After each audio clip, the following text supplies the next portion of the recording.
Oui,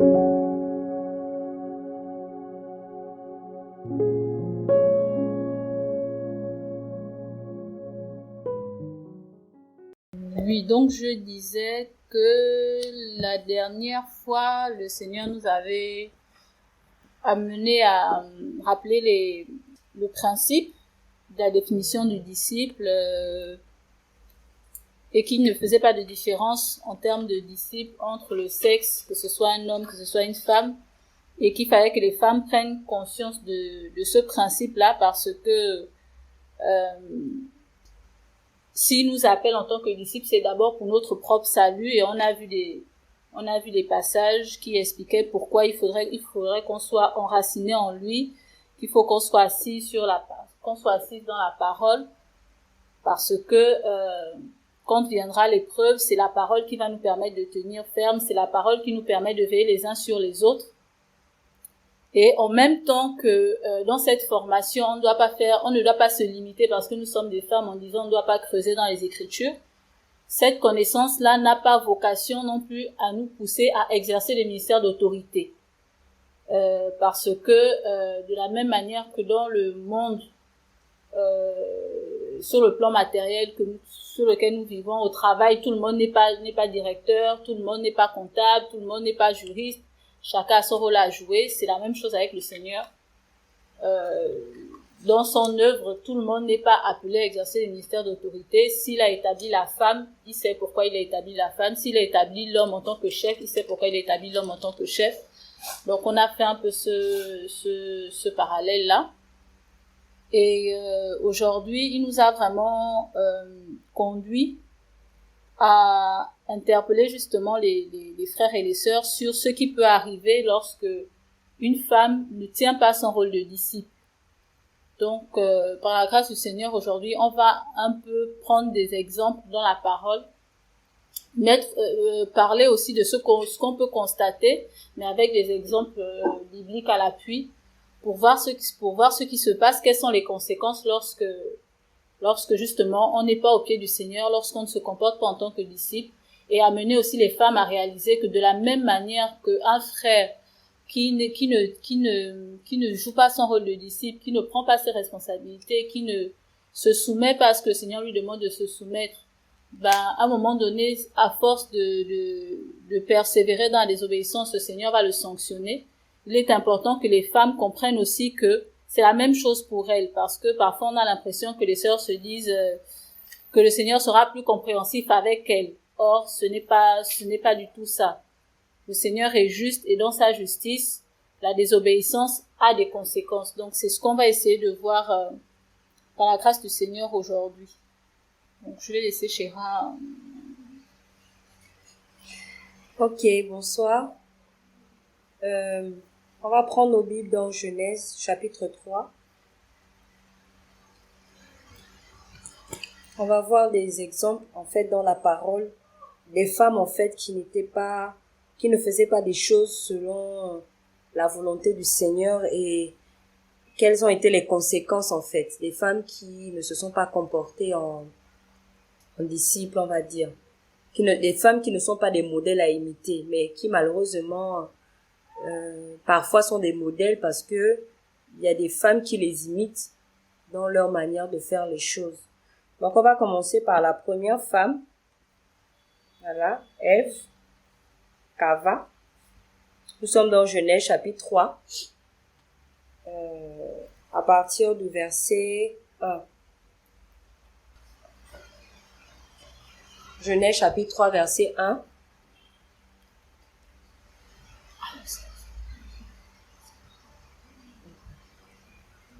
Ça te bat aussi. C'est bon, je vais lire.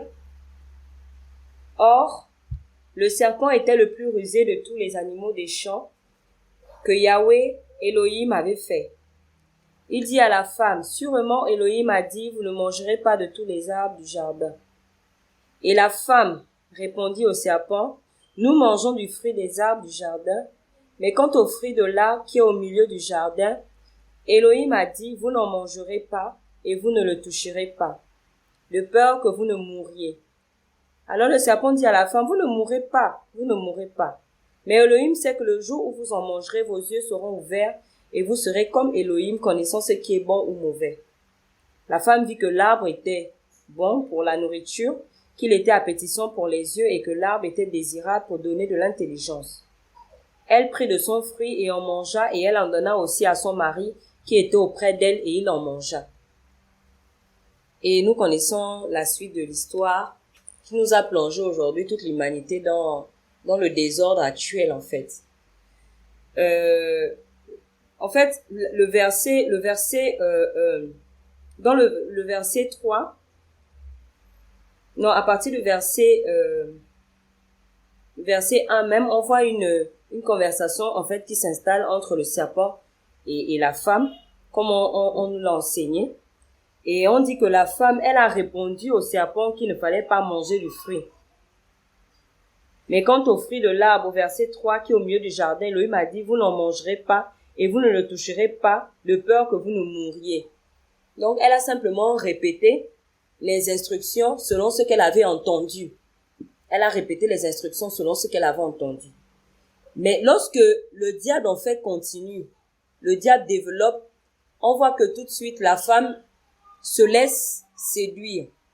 Donc, au départ, quand la conversation a commencé, elle était sur la parole. Elle était sur ce qu'Elohim avait dit. Elle a répété, du moins, ce qu'elle avait entendu son mari dire.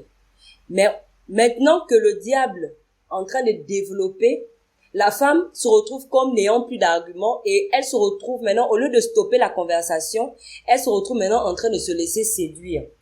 Et ce qui est grave, c'est que le diable va lui dire le pourquoi il faut manger l'arbre, le fruit de l'arbre. Mais malgré que le diable lui va lui dire pourquoi il faut le faire, elle n'a pas craint, en fait, de le faire. Elle n'a pas rejeté, comment dire ça? Elle n'a pas rejeté les arguments en disant que non, mais en fait, être comme Elohim, c'est mauvais. Parce que le diable ne lui a pas caché, en fait, quelque part. Parce qu'il dit au verset 5, il dit que Elohim sait que le jour où vous en mangerez, vos yeux seront ouverts. Donc la femme a l'information que le fruit là devait ouvrir leurs yeux. Et vous serez comme Elohim. Donc le fruit avait pour vocation de les rendre comme Elohim. Du moins, il est en train de mentir. Il lui donne des arguments qui, en fait, ça devait la faire reculer.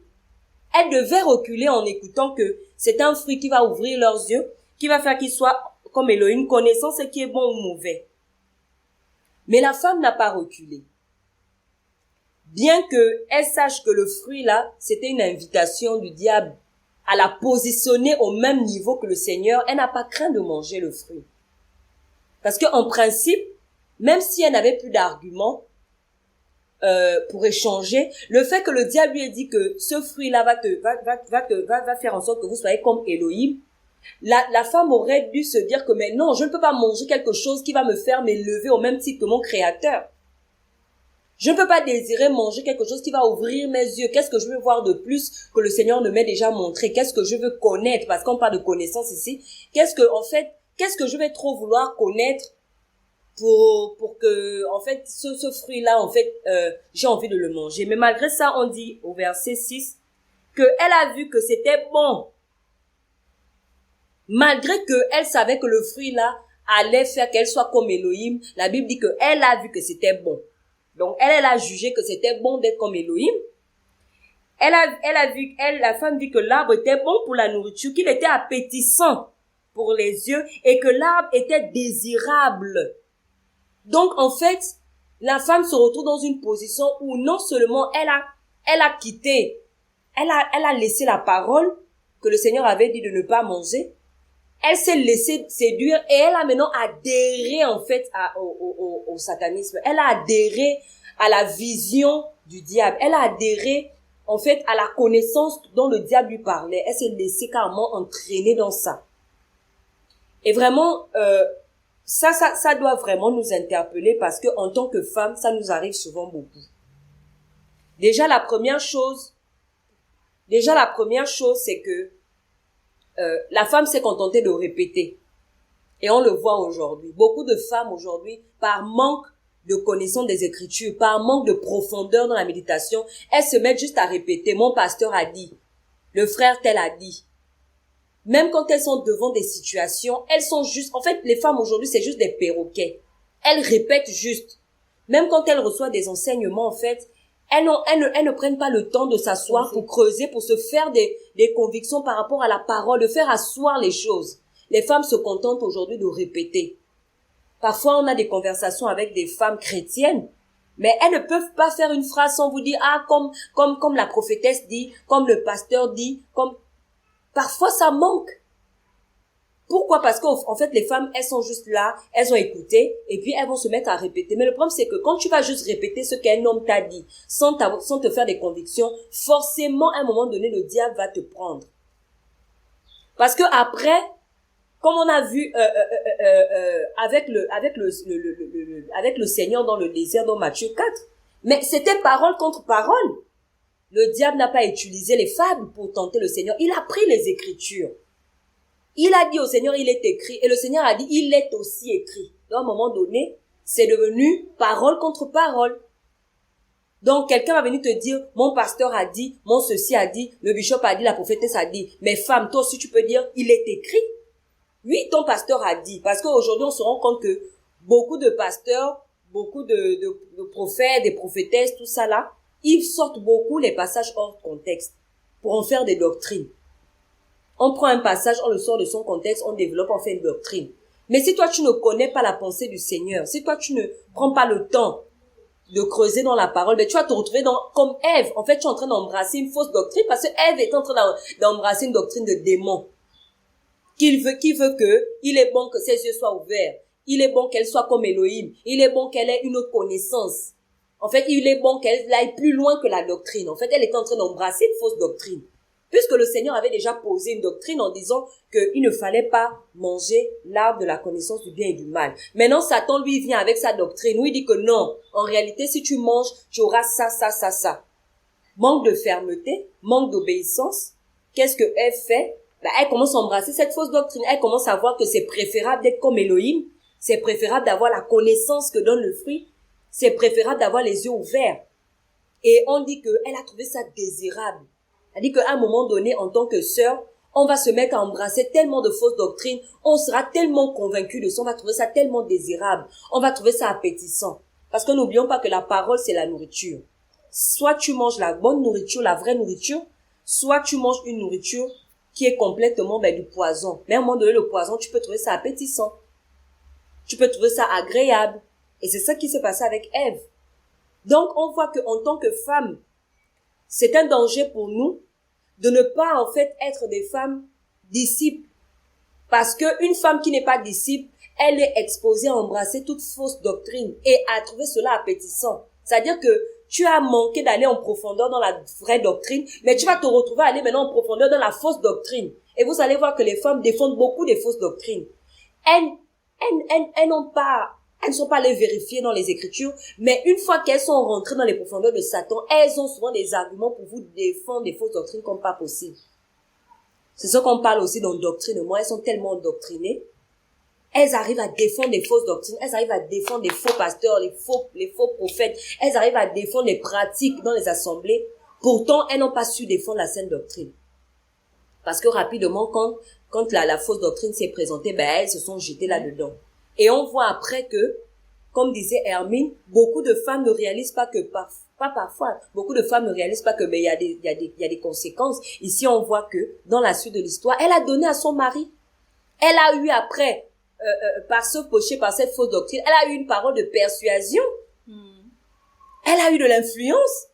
Elle a quitté son rôle d'aide, de second. Elle s'est mise devant. Elle a pris la place de chef. Elle a initié. Elle a persuadé son mari de manger le fruit. Donc, à cause de son manque de discipline, à cause de son manque de fermeté par rapport à la parole, non seulement elle s'est laissée séduire, mais elle a entraîné son mari avec. Et c'est pareil avec une femme disciple qui est mariée.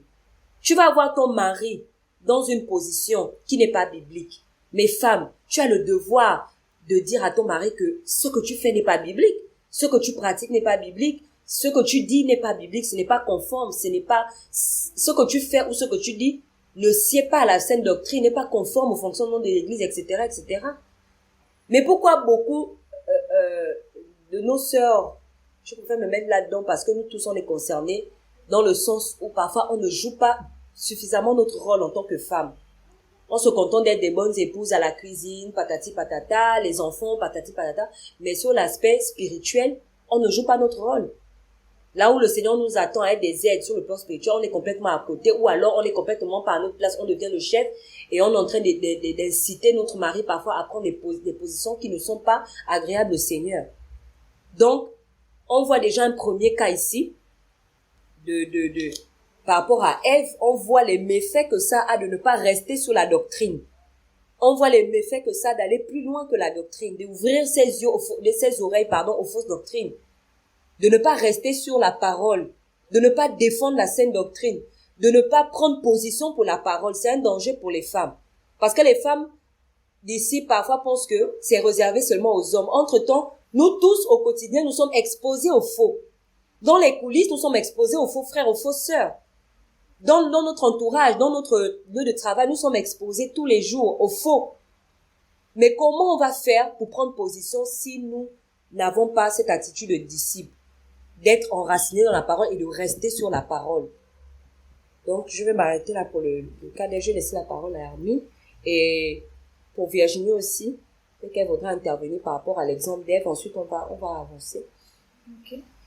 Moi, sur Ève, ce sur quoi je voulais vraiment mettre l'accent, c'est, comme Chira disait tout à l'heure, elle s'est contentée de répéter. Elle a fait le perroquet. Et ce qui nous amène à faire le perroquet, c'est parce que on ne cherche pas à connaître la pensée du Seigneur.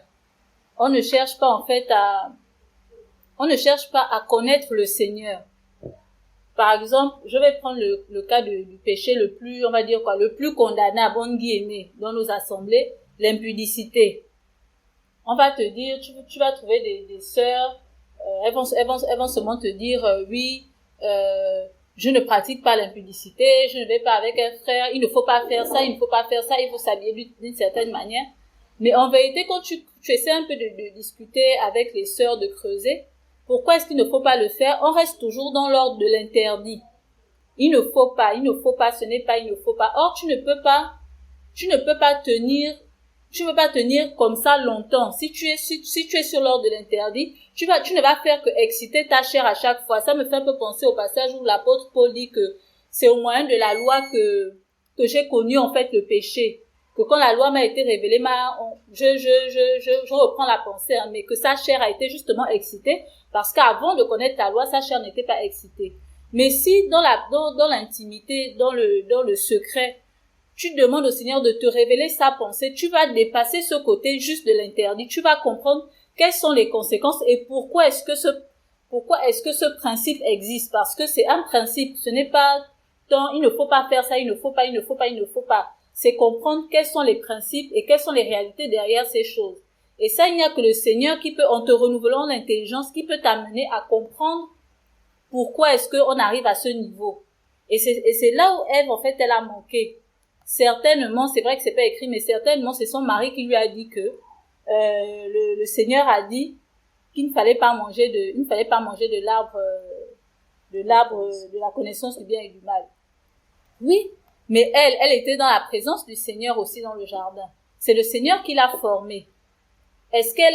Pourquoi elle n'a pas cherché à creuser pour essayer de comprendre quelle était la pensée du Seigneur derrière? Et quelle était même, comment je pourrais même dire? Oui, quel est même ce Seigneur? Quelles sont ses caractéristiques? Parce que le fait que le diable arrive à la séduire, en l'amenant à accepter le fait que oui, mais vous n'allez pas mourir, mais si le Seigneur, si vous faites ça, vous deviendrez comme Elohim. En fait, il insuffle déjà dans son esprit une idée de doute vis-à-vis du Seigneur. Or, quelqu'un que tu aimes, quelqu'un que tu connais, quelqu'un dont tu connais les caractéristiques, je vais prendre un cas pratique. Chéra, je la connais, on se fréquente, je connais son caractère, je connais ses principes, etc. Quelqu'un que je ne connais pas va venir me dire, oui, non, mais tu sais, Chéra a dit ça sur toi. Quand tu connais ta personne, tu vas dire à l'autre, on m'entend descendre, tout ce que tu me racontes là, tu stoppes ça tout de suite parce que je la connais. Je sais qu'elle n'est pas capable de faire ça, je sais qu'elle n'est pas capable d'envisager ce genre de choses. Et ça, cette connaissance du Seigneur, on ne la trouve que dans la parole, en fait, dans l'intimité. C'est là où dans cette intimité-là, le Seigneur nous révèle, il nous ouvre l'intelligence pour comprendre sa parole, pour comprendre ses caractéristiques, en fait. pour comprendre son côté amour, pour comprendre son côté justice, pour comprendre son côté père. Et en fait, c'est pour ça que ce passage-là est vraiment profond, parce que on arrive à douter de quelqu'un, ça veut dire que finalement cette personne-là, est-ce qu'on la connaît vraiment, ou bien est-ce qu'on a vraiment cherché à la connaître? Parce que sur le plan physique, on a tous une ou deux personnes comme ça où on sait que la personne sait qu'elle ne peut pas venir te raconter des bobards sur une autre personne, parce qu'elle sait que celui-là, si je veux le déstabiliser, c'est pas par ce schéma-là que je vais passer, il faut que je passe par un autre schéma. Mais ça, la personne ne peut pas venir déstabiliser votre relation, parce que cette relation, vous vous connaissez en fait. Vous vous connaissez, vous vous pratiquez, vous connaissez les caractères des uns et des autres, mais vous connaissez comment. C'est pas parce que vous vous appelez une fois de temps en temps, c'est parce que vous avez une intimité, vous partagez des choses, vous vivez, vous expérimentez des choses. Et on revient encore à ce principe du disciple là, parce que le disciple, c'est celui qui vit avec son maître, qui est au pied de son maître, qui voit son maître, agir, qui voit le comportement de son maître. Et c'est ce qui lui permet de rester ferme, en fait. De savoir que non, moi, je connais le Seigneur, il est comme ça, il fonctionne de telle manière, et c'est ce qui nous permet aussi de discerner quand on entend parfois certains enseignements, certaines choses, c'est ce qui nous fait tiquer parce qu'on se dit, non, là, ça c'est pas le Seigneur. Ou bien quelqu'un, par exemple, le cas de l'apôtre Paul et de la femme pythomane. Qu'est-ce qui a permis à l'apôtre Paul de discerner? C'est parce qu'il sait que quand le Seigneur parle, voilà la finalité. La finalité, c'est pas pour élever l'homme. La finalité, c'est pour s'élever lui-même, en fait. C'est pour un témoignage de lui-même. Et c'est là où il a discerné. Mais pour arriver à ce niveau-là, il faut être un disciple. Il faut avoir cette relation avec le Père, en fait. Donc, c'est vraiment ce côté-là sur lequel je voulais mettre l'accent. Ève s'est contentée de recevoir d'un tiers et pas de cultiver ce cœur à cœur avec le Père et de justement aller vers le Père pour connaître sa véritable identité, parce que le Seigneur l'a dit, quand il a créé Ève, il a dit qu'il a créé Ève pour être une aide. Mais est-ce qu'elle allait chercher auprès du Seigneur ce que ça signifiait, ce que le Seigneur attendait d'elle? Tout ça qui l'a amené à déborder, à prendre l'initiative de discuter avec le serpent, à ne pas stopper le serpent, à ne pas appeler son mari quand elle voyait peut-être que là elle est en train de se mettre en danger, et ensuite à manger et à proposer le fruit en fait à son mari. Donc, comme on dit, c'est vraiment important de... Voilà, c'est exactement ça. Merci frère pour le passage. C'est ça, c'est le passage là auquel je pensais tout à l'heure quand je parlais du péché, de la chair et du péché. Donc voilà, c'est pour ça que les femmes vraiment, il faut on réalise que en tant que disciple, on a une responsabilité, on a notre part à faire, et qu'on ne peut pas se contenter d'être des perroquets, on ne peut pas se contenter de se reposer sur un frère pour dire que oui, le frère enseignait ça, tel pasteur enseignait ça, tel, parce que la parole, c'est un seul esprit qui l'a inspiré. Il y a diverses personnes qui l'ont écrit, mais c'est un seul esprit. Et c'est cet esprit-là qui peut nous révéler les différentes facettes des passages et qui peut nous permettre de nous défendre quand viendra la séduction, quand viendront les oppositions, etc. Mais si on n'est pas assis, si on n'a pas cette intimité-là, si on ne creuse pas, mais malheureusement pour nous, on va se retrouver à faire les choses comme Ève. Parce que le serpent, il a eu comment? Il a eu en jouant sur ses sens. Il a eu Ève en jouant sur les sens. Il a commencé à travailler avec le raisonnement, à travailler avec la vue. Et nous savons que les femmes, nous sommes plus sensibles à ces choses que les hommes. Et elle, maintenant, elle s'est retrouvée à aller faire la propagande de ce que Satan lui a dit, parce que justement, ses sens elle était déjà convaincue de la chose. Et c'est exactement ce qui se passe. Par exemple, quand on vient nous raconter un truc qui nous affecte dans la chair, nous aussi on n'essaye pas d'analyser, on prend seulement la chose, on va commencer à répéter à telle sœur, qui va aller répéter à l'autre sœur, qui va aller répéter à l'autre sœur.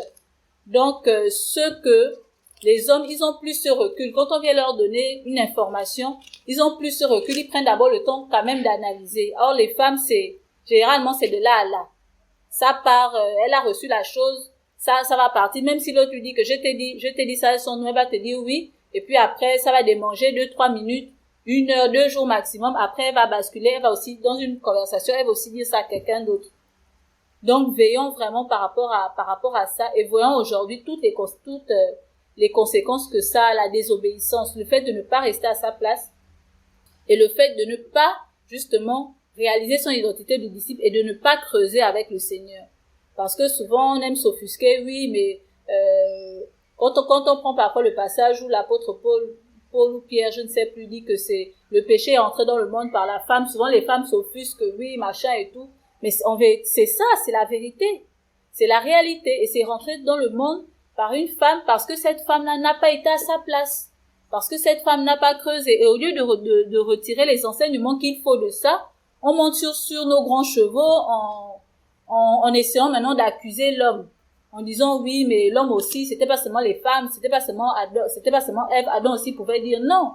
Mais Ève avait d'abord, c'est elle qui a commencé, c'est elle qui a ouvert la porte. Donc vraiment comprenons que en ne restant pas au pied du Seigneur, en ne creusant pas, en ne cherchant pas à le connaître, à connaître ses caractéristiques, à connaître comment il est, comment il fonctionne, à connaître sa pensée, on est exposé en fait. On ne résistera pas parce que le serpent, il est subtil, hein. Il est très très subtil. Donc Virginie, je sais pas si sur ce point tu avais quelque chose à dire. Sinon, on va passer au cas de Jézabel. Je bénis le Seigneur pour tout ce qui a déjà été dit. Et ce qui a vraiment retenu mon attention et sur quoi je vais pas m'étendre, mais c'est par rapport au comportement de Ève, effectivement, qui n'a fait que répéter. Et c'est ça, en fait. Lorsque le Seigneur nous enseigne, c'est pour que chacun d'entre nous, homme comme femme, et là, on parle de la femme en tant que disciple, on puisse s'approprier l'enseignement que notre Père nous donne. Ça veut dire que nous, en tant que femmes, parce qu'on parle des femmes, donc les frères aussi, vous êtes impliqués, mais comme on parle des femmes, je vais parler plus des sœurs, donc des femmes, on doit penser que c'est la chose, c'est l'héritage, parce que la parole aussi c'est un héritage. Et un héritage est censé être défendu. Un héritage est censé être gardé. Un héritage c'est précieux, parce que c'est quelqu'un qui a formé cet héritage-là, qui a donné sa vie pour cet héritage-là. Le Seigneur a donné sa vie à la croix de Golgotha pour nous laisser ça. C'est en fait un bien tellement précieux que si on vous l'arrache, c'est compliqué. Un héritage aussi renferme même notre histoire. Il y a des gens, par exemple, un père qui a construit sa maison, vous y avez vécu, etc. Et maintenant, le papa part. Et si on vous arrache cet héritage, c'est comme si on vous vole même votre histoire. C'est comme si on vous arrache, en fait, même votre propre personnalité. Et la parole aussi, c'est notre histoire. Quand on lit la parole, on se rend compte que l'histoire des humains, c'est dedans. Tout ce qui se rapporte à nous, c'est dedans. Donc, c'est quelque chose qu'on doit même pas, en fait, faut même pas qu'on le prenne à la légère. On répète comme un perroquet, on doit s'en approprier, s'en imprégner, parce que c'est notre histoire, parce que c'est notre héritage, parce que c'est ce qui forme même notre propre personnalité. Sans la parole, on n'est rien, on est ballotté comme ça. Et effectivement, en tant qu'enfant du Seigneur, en tant que femme disciple, on ne doit pas reléguer l'appropriation de cet héritage-là aux hommes seuls. Au contraire, parce qu'on est enfant d'un même père, on doit s'unir pour pouvoir défendre cet héritage-là. Et l'attitude de Ève, vraiment, je bénis le Seigneur, parce que en fait, c'est une attitude, lorsque les sœurs ont parlé de ça m'a directement fait penser à toutes les doctrines déjà que nous avons reçues. Et cette doctrine-là, par exemple, je prends un exemple simple, la doctrine, l'enseignement, par exemple, sur la dîme, l'enseignement, par exemple, sur le fait que, avant de se marier, pour quelqu'un qui veut accepter le Seigneur, avant de faire des enfants, etc., il faut d'abord se marier, mais ce mariage-là, c'est pas seulement parce que tu as trouvé un frère, c'est le Seigneur qui est ton père, qui doit justement t'orienter, etc. On doit s'en approprier. On doit vraiment s'en approprier. Je ne voudrais pas m'étendre. C'est vraiment une illumination encore que le Seigneur m'a donnée à l'instant. Et mon cœur s'est beaucoup réjoui. On ne doit pas répéter comme un perroquet. Les sœurs ont souvent tendance, nous, les femmes, nous avons souvent tendance à reléguer cette affaire d'appropriation de la parole aux hommes. Alors que le Seigneur nous appelle tout âge. Lorsque tu répètes quelque chose comme un perroquet, ça veut simplement dire même que tu n'as pas compris ce que tu répètes. En fait, c'est un indicateur révélateur.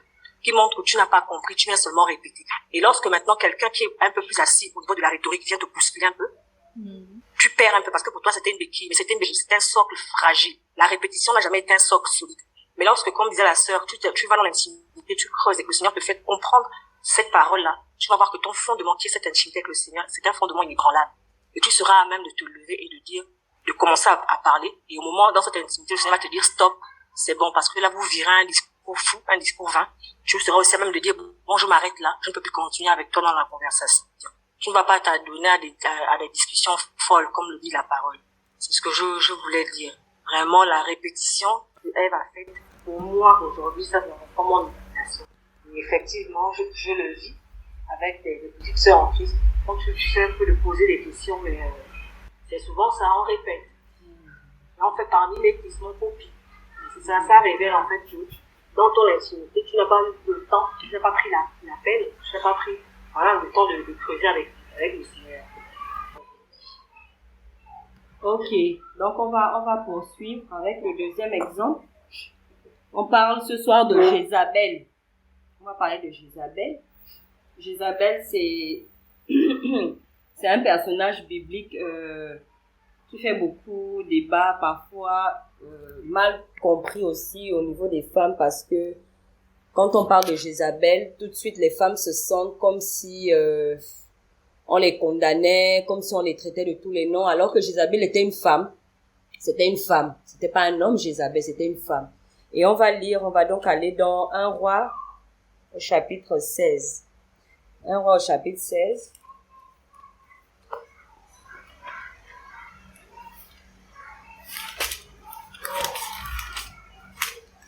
Un Roi chapitre 16, je vais lire du verset 29 à 33. Akab, fils d'Omri, régna sur Israël la 38e année d'Asa, roi de Yehuda. Et Akab, fils d'Omri, régna sur Israël à Samarie 22 ans. Et Akab, fils d'Omri, fit ce qui est mal aux yeux de Yahweh, plus que tout ce qui avait été avant lui. Et il arriva comme si cela lui eût été peu de choses de marcher dans le péché de Yarobam, fils de Nébat, qu'il prit pour femme Jézabel, fille d'Ethbal, roi des Sidoniens. Puis, il alla servir Baal, et se prosterna devant lui. Il dressa un autel à Baal dans la maison de Baal, qu'il bâtit à Samarie. Akab fit une idole d'Astarté. Akab fit plus encore que tous les rois d'Israël qui avaient été avant lui pour irriter Yahweh, l'Élohim d'Israël. Ensuite, on va descendre au verset... nous sommes au chapitre 17.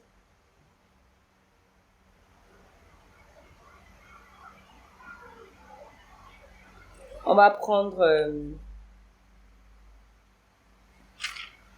le chapitre 17. On va lire à partir du verset...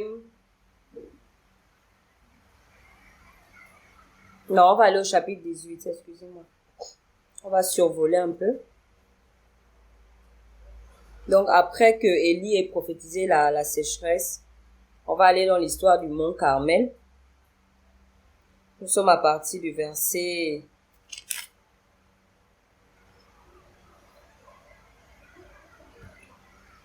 je vais lire au verset... d'abord verset 20, pour expliquer un peu le contexte. 18-20. Ainsi Akab envoya des messagers vers tous les enfants d'Israël et il rassembla les prophètes sur le mont Carmel. Alors Élia s'approcha de tout le peuple et dit, jusqu'à quand clocherez-vous des deux côtés? Si Yahweh est Elohim, suivez-le, mais si Baal est Elohim, suivez-le. Et le peuple ne lui répondit pas un seul mot. Alors Élia dit au peuple, je suis resté le seul prophète de Yahweh. Et les prophètes de Baal sont 450 hommes. Que l'on nous donne 2 veaux, qu'ils en choisissent l'un pour eux, qu'ils le coupent en pièces, qu'ils le mettent sur du bois, mais qu'ils n'y mettent pas de feu, et je préparerai l'autre veau. Je le mettrai sur du bois sans y mettre le feu. Puis invoquez le nom de le veau Elohim, et moi j'invoquerai le nom de Yahweh. Donc on voit ici en fait l'histoire de la confrontation entre les prophètes de Baal. Ils étaient 450, Ils étaient quand même nombreux, et Élie ici, Élia dit qu'il était resté lui seul. Et au verset Au verset 37, c'est Élie qui parle. Il dit, réponds-moi Yahweh. Réponds-moi afin que ce peuple sache que c'est toi Yahweh qui es Elohim et que c'est toi qui ramènes leur cœur. Alors le feu de Yahweh tomba et consuma l'holocauste, le bois, les pierres et la terre, et il absorba toute l'eau qui était dans le fossé. Quand tout le peuple vit cela, ils tombèrent sur leur visage et dirent, c'est Yahweh qui est Elohim, c'est Yahweh qui est Elohim. Et Élia leur dit, saisissez les prophètes de Baal, et qu'il n'en échappe aucun. Et ils les saisirent, Élia les fit descendre au torrent de Kison, où il les fit égorger. Chapitre 19, verset 1. Akab rapporta à Jézabel tout ce qu'Élia avait fait, et comment il avait tué par l'épée tous les prophètes, et Jézabel envoya un messager vers Élia pour lui dire, qu'ainsi me traitent les Elohim, et qu'ainsi ils y ajoutent si demain à cette heure-ci, je ne me sers pas de ton âme, comme l'âme de l'un d'eux. Élia, voyant cela, se leva et s'en alla pour son âme. Il arriva à Beersheba, qui appartient à Yehuda, et il laissa là son serviteur. J'exhorte mes sœurs, puisqu'on parle des sœurs, vraiment à prendre le temps de lire cette histoire. Donc 1 Roi 16, 17, 18 et 19. Donc ici, en fait, je voudrais mettre l'accent sur l'audace. Mais c'est pas l'audace dans le bon sens. J'ai envie de dire même que c'est plus que de l'audace, c'est de la sorcellerie. C'est montrer en fait aux femmes le danger, lorsqu'une femme ne marche pas en vérité avec le Seigneur, lorsqu'une femme ne se consacre pas au Seigneur, jusqu'où ça peut aller. Vous voyez ici, la Bible nous présente en fait, quand vous allez lire 1 Roi 16, on nous présente en fait un temps d'apostasie en Israël, un temps où en fait le peuple ne voulait même plus écouter la vérité. Ils avaient érigé des hauts lieux partout. Il y avait le culte des Baals, des Astartés, en fait des divinités, mais absolument païennes. Et tout le peuple en fait suivait, au point où ils avaient même établi, enfin Jézabel avait fait établir des faux prophètes, qui étaient là en fait, eux ils étaient là pour entretenir en fait ce culte-là. Et ils ont renversé l'autel du Seigneur, ils ont remplacé le culte qui devait être voué au Seigneur, ils l'ont remplacé. Alors ce qui va se passer, c'est que le Seigneur va susciter Élia, il va susciter Élia pour ramener la crainte du Seigneur dans les cœurs. Parce que c'était ça le but. Le but des prophètes avant, c'était de ramener la crainte. Ce ne sont pas les prophètes, quand on voit aujourd'hui, je vois, là, non. Quand on voit dans la parole, ici, on voit l'exemple d'Élia. Le but, c'était de ramener la crainte du Seigneur dans les cœurs. Parce qu'on voit qu'à la fin, après tout ce que Élie a fait, et c'est là où on doit aussi avoir le discernement pour en fait, comment dire ça? Voir si un prophète est véritablement du Seigneur ou pas. C'est pas tant dans la démonstration. C'est pas dans le fait de faire tomber les gens. C'est pas tant dans le feu, dans tout ça là. Mais quelle est la finalité? En fait, qu'est-ce qui se produit dans les cœurs des personnes qui sont là, qui ont assisté à ce que le prophète a fait? Parce qu'aujourd'hui, quand on va dans les assemblées, on a l'impression que les femmes, je vais parler que des femmes parce qu'on parle des femmes, elles sont là que pour le sensationnel, les émotions, les cris, les amens, les tombées sous l'onction. Mais à la fin, après que ce prophète ait parlé, après que ce prophète ait agi, après qu'il ait prophétisé, qu'est-ce que ça a produit dans ton cœur? Qu'est-ce que ça a produit dans ton cœur? Parce que ici, on voit que le peuple est quitté d'un point A à un point B. Ils sont quittés d'un point d'apostasie à un point de retour au Seigneur. Parce que ici, au verset 39, on dit que quand tout le peuple vit cela, ils ont fait quoi? Ils tombèrent sur leur visage, ils ont dit c'est Yahweh qui est Elohim. Quand tout le peuple a fait quoi? Quand tout le peuple a vu ce qu'Élie a fait. Mais aujourd'hui, quand nous voyons ce que les prophètes font, on a tendance à tomber on a tendance à tomber le visage devant eux. Oh papa, ce que tu as dit là c'était fort. Oh maman, ce que tu as fait là c'était fort. Ça veut dire que est-ce que ce prophète, est-ce que cette prophétesse est vraiment appelée du Seigneur? Parce que le but, quand le prophète finit de faire ce qu'il a à faire, quand il finit de dire ce qu'il avait à dire, normalement dans les cœurs des enfants de l'Élohim, il doit s'opérer une repentance s'ils étaient dans le péché. S'ils étaient affaiblis par rapport à la foi, ils doivent être encouragés à aller vers le Seigneur. Personne ne s'est arrêté vers Élie. Personne ne s'est arrêté sur Élie. Personne, autant pour moi, n'a regardé vers Élie. Personne ne s'est arrêté sur Élie. La Bible dit clairement que quand ils ont vu, pourtant c'est par les mains d'Élie, c'est par le moyen d'Élie que le Seigneur est venu opérer. Mais à la fin, les regards n'étaient plus fixés sur Élie, mais c'était maintenant repentance immédiate. Et ils ont confessé que c'est Yahweh qui est Elohim. Et à la fin, on dit que c'est dans cet élan-là que les prophètes de Baal ont été assassinés. Mais regardez à quel point le cœur de Jézabel a été endurci. Jézabel n'a pas fait la lecture des événements comme ce qui venait de se produire avec le peuple. Pourtant, tout le peuple avait été séduit par elle.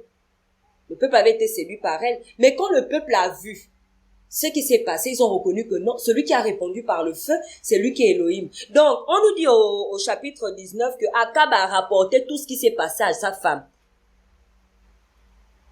Le mari, tu rentres à la maison, ah chérie, vraiment, on était à l'assemblée là-bas, vraiment ce qui s'est passé, c'était fort.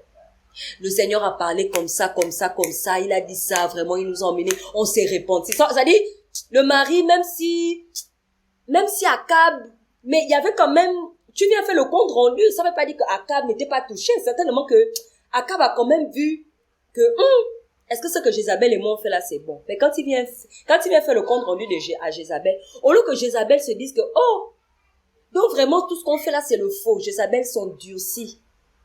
Elle s'endurcit complètement au point où elle en veut maintenant à Élie. Là où tout le peuple a dit que c'est Yahweh qui est Elohim, Jézabel dit c'est Élia mon problème.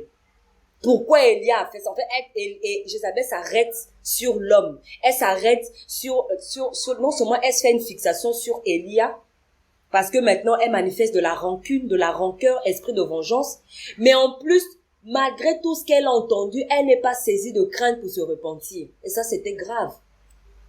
C'est-à-dire que tout ce qui s'est passé, elle n'a été interpellée par rien du tout. Elle est restée seulement elle est restée sur sa position que pourquoi on a tué ses prophètes. Elle n'a pas eu la sensibilité de se dire, mais comment on en est arrivé là? Comment on en est arrivé là? Effectivement, donc tu me dis que les prophètes de Baal, ils ont crié, se sont taillés la peau, rien. Donc, il y avait rien. Elle n'a pas eu ce réflexe. Donc vraiment, c'est quand Élie lui a invoqué l'Élohim que le feu est descendu. Oui, le feu est descendu. Jézabel n'a pas eu le réflexe. Et là, on voit aussi l'image quand nous, les femmes, on peut être séduites au point de s'endurcir. Le Seigneur va donner des interpellations. Le Seigneur va même opérer des signes, des prodiges. On ne va pas regarder à ce que le Seigneur est en train de faire. On va rester focalisé sur pourquoi il a tué les prophètes. Mais c'est pas ça le problème. Le problème, ce n'est pas ça. Le problème, c'est que qu'est-ce que le Seigneur est venu rétablir? En fait, le Seigneur est venu ramener de l'ordre. Mais Jézabel est restée focalisée. Dire que les femmes, elles ont un problème de rancune et de rancœur qui fait que parfois elles passent à côté des interpellations du Seigneur. Parfois, les femmes sont tellement, comment dire ça? Oui, comme Hermine disait, ça dit que la femme, c'est de là à là. C'est action-réaction. Elles ne prennent pas de recul. Jézabel n'a pas pris de recul. De se dire, mais en fait, je suis vraiment dans le faux.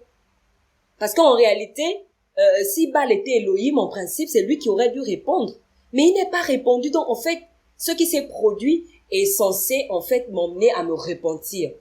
Mais elle est restée endurcie. Ça veut dire que quand on parle de l'endurcissement des cœurs dans l'église, comprenons que même les sœurs sont concernées. Même les sœurs sont concernées par l'endurcissement. Parce que souvent, quand le Seigneur interpelle, il demande, sortez de l'endurcissement, sortez du raisonnement, sortez des fausses doctrines. Les sœurs, j'ai l'impression qu'elles se disent qu'elles sont pas concernées. Mais là, on nous montre le cas d'une femme qui s'était complètement endurcie. C'est-à-dire que Seigneur, tu peux même faire tomber le feu du ciel. Moi, j'ai déjà dit que moi, c'est Baal à starter. Et puis, mon problème maintenant, c'est Élie parce qu'il les a tués. Tout ce que tu vas faire là, ça ne me concerne pas. Et quelque part, on peut se retrouver dans une situation, une sœur vient t'interpeller, un frère vient t'interpeller sur une situation, des événements se produisent même dans ton foyer, dans ta maison. Ton cœur est tellement fermé. Ton cœur est tellement, comment dire ça, il y a tellement de rancune, de rancœur, que tu as du mal à dire, oui Seigneur, j'étais sur la mauvaise voie. Et on voit vraiment que les femmes sont concernées par l'endurcissement. Les femmes sont concernées par l'apostasie. Les femmes sont concernées par, je vais dire quoi, par les fausses doctrines. Par le fait de comment dire ça, la rébellion. Les femmes sont concernées par la rébellion. Parce que là, c'est une femme littéralement qui s'est rébellée. malgré tous les signes que le Seigneur est venu opérer, elle s'est rébellée, elle a dit qu'elle ne veut pas ça, elle en tout cas, elle a même choisi en fait de s'enfoncer encore plus, c'est-à-dire que elle a même décidé d'en vouloir, de mettre fin au jeu, de tuer en fait le serviteur du Seigneur. Et là c'est grave, c'est de nous dire, sœur, que le cœur de la femme là, il peut être très très très méchant, très mauvais, au point où son mari qui est à côté, même scénario comme avec Ève, lui aussi entraîné, je ne vois pas, à part si je n'ai pas bien lu ma Bible, mais je ne vois pas à quel moment Akab a dit à Jézabel que non, toi aussi arrête, tu ne vois pas tout ce qui s'est passé. C'est-à-dire que, il a même oublié ce qu'il a vu, il est maintenant resté sur la vengeance de Jézabel, et il n'a rien dit, il a laissé sa femme commencer à vouloir attaquer lui. Sans dire même à sa femme que, mais attention, la personne que tu vas attaquer, l'attention, c'est un serviteur du Seigneur, tu peux avoir des problèmes avec Elohim, non. C'est la rancune, la rancœur de Jézabel était plus forte que l'appel du Seigneur à la repentance. Et vraiment, c'est ce cas-là que moi, je voulais partager avec les sœurs pour dire que quand le Seigneur interpelle l'église par rapport à l'endurcissement, nous, les sœurs, ne pensons pas que nous sommes exemptes. Ne pensons pas parce que je réalise en fait beaucoup que comme les sœurs ne sont pas beaucoup appelées à exercer dans les assemblées, elles ne s'exposent pas beaucoup par rapport à la parole, parfois, on ne peut pas discerner en fait le fond, ce qu'il y a dans les profondeurs, alors que les frères, ils s'exposent, ils prêchent, ils font des choses, donc ça arrive que quand le frère est déjà en train d'un peu aller à côté, les autres frères discernent par la manière de faire. Mais les sœurs ont tellement cette apparence de piété, mais elles renient ceux qui ont fait la force. Elles ont l'apparence, mais au-dedans d'elles, c'est des dépôts et des dépôts, ce qui fait que bon, comme elles s'expriment pas, elles sont là toutes sages avec leur longue jupe, leur longue robe. Bonjour mon frère, bonjour ma sœur, et tout. Oh, j'ai fait les croquettes, j'ai fait les gâteaux. C'est toujours la sœur, quoi. Mais à l'intérieur, on ne réalise pas que la sœur, elle peut déjà être dans une dynamique de rébellion, mais terrible. Pourquoi? Parce que la femme, de par son apparence, cette apparence de piété, de douceur, la longue jupe, oui, ça peut cacher beaucoup de choses. Donc, je veux passer la parole à Hermine par rapport à Jézabel. Je vais passer rapidement sur ce que Shira a déjà dit. Vraiment, qu'on comprenne, que les sœurs comprennent vraiment qu'elles ne sont pas exemptes. Devant le Seigneur, elles ne sont pas exemptes. Elles auront des comptes à rendre de la même manière que les frères auront des comptes à rendre, elles auront des comptes à rendre.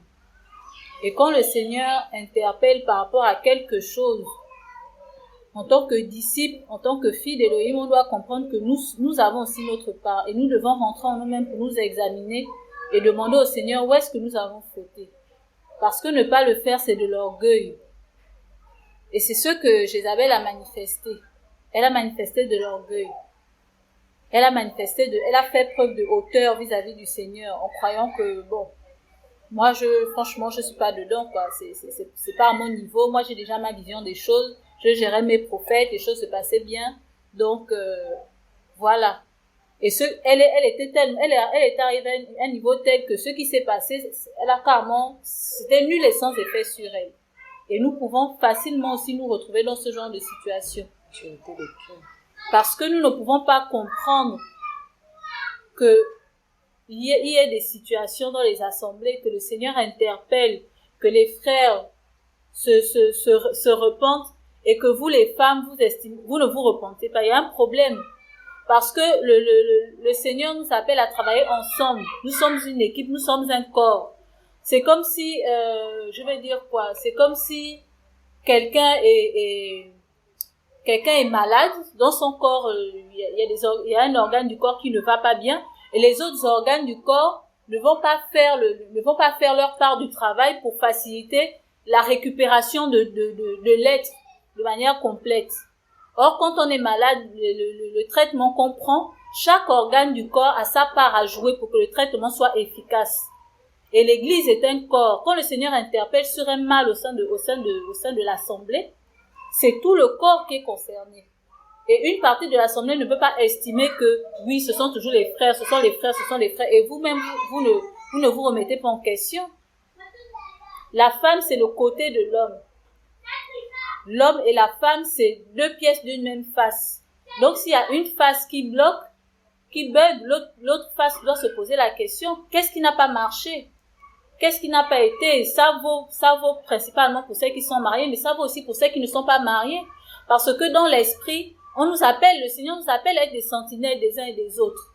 As-tu veillé, sentinelle? As-tu fléchi les genoux? As-tu prié? Est-ce que tu étais au pied du Seigneur pour crier? Si tu as par exemple vu qu'un ancien ne faisait pas sa part, un ancien commençait à glisser, est-ce que tu l'as interpellé?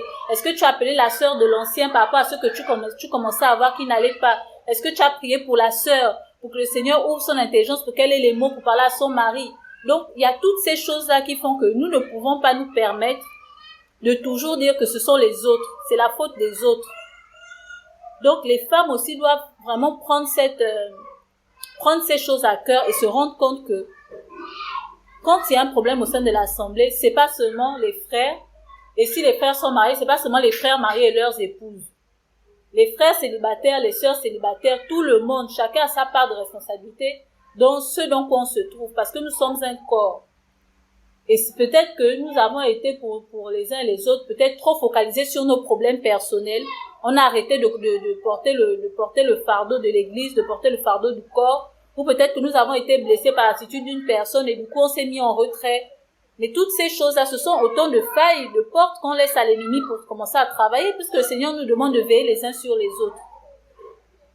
Ou peut-être nous avons vu des choses, au lieu de dénoncer, d'interpeller notre frère, on allait faire les cancans, on a appelé une autre personne, on a commencé à raconter, on a rapporté à une autre personne, on a rapporté. Mais en quoi c'est productif? Est-ce que c'est ce que la parole nous demande de faire? La parole nous dit que si nous voyons que notre frère a péché, on doit d'abord reprendre notre frère. Et ensuite, s'il ne se remet pas en cause, il ne se remet pas en question, on reprend notre frère devant un témoin. Quand je dis frère, ça peut être aussi la sœur, c'est la même chose. Donc vraiment, mes sœurs, c'est pour nous amener à réaliser que nous aurons des comptes à rendre. Et le fait que nous ne prenions pas la mesure de cette responsabilité va faire que on sera sanctionné, on risque d'être sanctionné de la même manière que le Seigneur a sanctionné Ève, de la même manière que le Seigneur a sanctionné Jézabel. Parce que quand on a commencé, on disait tout à l'heure que souvent les femmes oublient que le jugement du Seigneur, ça concerne tout le monde. Ève a pris sa part. Elle a pris sa part quand le Seigneur est venu et il a demandé des comptes. Elle a pris sa part. Jézabel, regardez comment Jézabel est morte. Elle est morte comme un chien. On pouvait se dire que oui, Seigneur, mais c'est une femme quand même. Non. La justice du Seigneur, regardez comment elle a fini. Donc vraiment, réalisons que dans sa justice là, le Seigneur il n'est pas là pour dire oui, c'est une femme, je vais être un peu plus cool avec elle. Non, non, non, non, non. La rigueur du Seigneur, c'est la rigueur du Seigneur. La discipline du Seigneur, c'est sa discipline. On doit se sentir autant concerné que les frères. On doit comprendre que la marche vers le royaume là, quand le Seigneur dit que c'est un chemin tortueux, c'est un chemin qui est difficile, ça concerne tout le monde. Et qu'il y a un prix à payer, ça concerne tout le monde en fait. Donc moi, c'est vraiment sur ce côté-là que je voulais mettre l'accent. Réaliser que les conséquences, quand il y a des conséquences néfastes, quand il y a des choses sur lesquelles le Seigneur met le doigt, nous devons tous faire acte de repentance et rentrer en nous-mêmes et demander au Seigneur chacune pour notre part, là où nous avons fauté. Est-ce que nous étions à notre place en tant que sentinelles? Est-ce que nous avons vraiment été debout dans l'intercession? Est-ce que, parce que nous, les femmes, le Seigneur nous a donné cette capacité-là de discerner, je ne veux pas dire peut-être beaucoup plus facilement, mais avec beaucoup plus de subtilité, un certain nombre de choses que les hommes ne voient pas. Quand toi, tu commences à voir peut-être qu'il y a des choses qui ne vont pas, il y a des choses qui ne te semblent pas correctes avec ta sensibilité féminine, qu'est-ce que tu fais? Est-ce que tu fléchis les genoux? Tu commences à demander au Seigneur de te confirmer si ce que tu as reçu vient vraiment de lui? Ou bien tu prends directement ton téléphone pour parler à une autre sœur et vous faites dans le Congo ça. Tu peux appeler une sœur, mais quand tu appelles la sœur, c'est pour que vous vous unissiez pour prier par rapport à la situation. Que le Seigneur vous donne les directives, que le Seigneur vous dise quoi faire, au lieu d'attiser les cœurs des uns et des autres, de commencer à monter les clans, parce que les femmes aussi sont très fortes pour ça. Pour créer les clans, pour semer la zizanie. Or, ce n'est pas ce que le Seigneur nous demande de faire. Donc moi, c'est par rapport à Jézabel, c'est cet aspect-là sur lequel je voulais mettre l'accent. Virginie? Voilà, par rapport à ce qui a été dit sur le fait que la femme aussi a son rôle, a sa part active à jouer dans le corps de Christ. Et je voudrais prendre le cas rapidement des personnes mariées, par exemple, pour dire qu'effectivement, la femme a toute sa place dans le corps de Christ. Et cette attitude, c'est quoi? C'est que la Bible dit que quand le Seigneur a créé, dans le livre de Genèse, il a créé l'homme, la femme n'était pas encore. Et la Bible dit qu'il a plongé l'homme dans un profond sommeil pour faire ressortir la femme. Donc, quand toi, en tant que femme, tu dis que la chose du Seigneur ne t'intéresse pas, ou bien tu veux toujours être sous couverte, tu veux toujours être dans le corps de l'homme, alors que le Seigneur, Yahushua, t'a fait ressortir de là, il t'a sorti du corps de l'homme, toi tu veux repartir côté caché, ou bien côté caché, pardon, il y a un problème. Le Seigneur lui-même t'a déjà fait sortir du corps de l'homme. Tu es déjà dehors. Mais toi, tu ne veux pas jouer ton rôle. Tu repars dans le corps, tu veux encore prendre la peau de l'homme, je ne sais pas où tu vas aller te cacher. Je ne sais pas. Parce qu'il est souverain, parce qu'il sait le moment que toi, tu devais maintenant sortir pour être une aide pour ton mari, mais pour être aussi un maillon fort dans le corps de Christ. Il t'a fait sortir. Mais toi, tu veux encore être sous couvert. Tu veux prendre une couvert, tu veux te cacher. Là, il y a déjà un problème. Et la Bible aussi dit, je n'ai plus le passage en tête, que la femme est un vase fragile. Vous savez, même la nature nous enseigne, quand quelqu'un est faible, quand un être est faible, en fait, il va se prémunir, je ne sais pas, d'un dispositif pour se protéger. La faiblesse de la femme, comme disaient Shira et Hermine, c'est déjà au niveau des sens. Contrôler les sens, c'est compliqué. Dès qu'on te fait quelque chose, ton cœur bouillonne déjà. Même pour garder ta réserve, on n'arrive pas. Donc, quand tu sais en tant que femme, voilà tes faiblesses, il faut prendre le temps avec le Seigneur. C'est-à-dire, même quand tu vas réagir, prenons le temps, je vais conjuguer comme ça, prenons le temps d'aller vers le Seigneur. Parce que la réaction à chaud, la réaction au pif comme ça là, forcément ça fait des dégâts.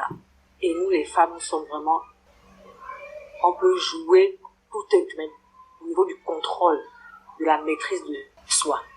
Au niveau même de la langue, parce qu'au niveau de la vue, c'est déjà, nous sommes faibles.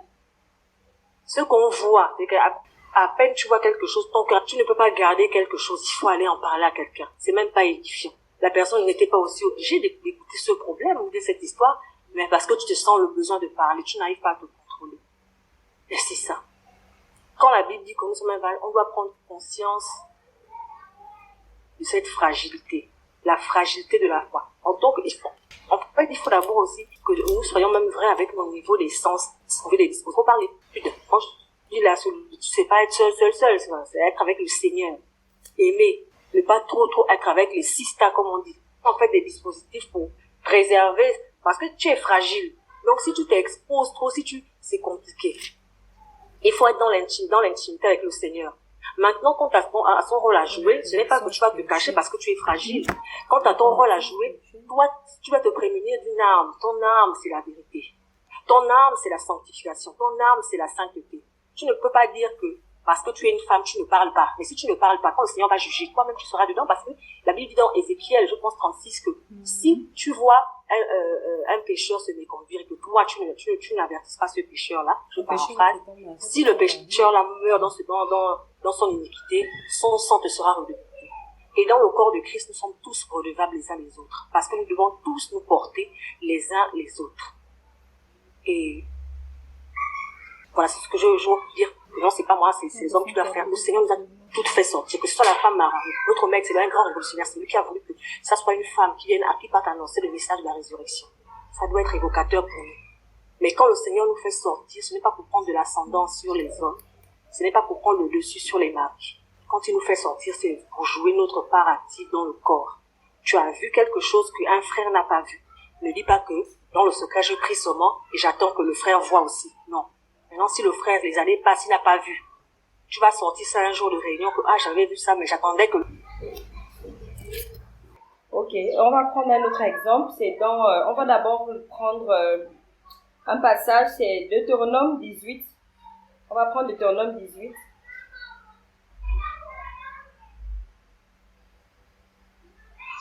Deutéronome 18, à partir du verset 9.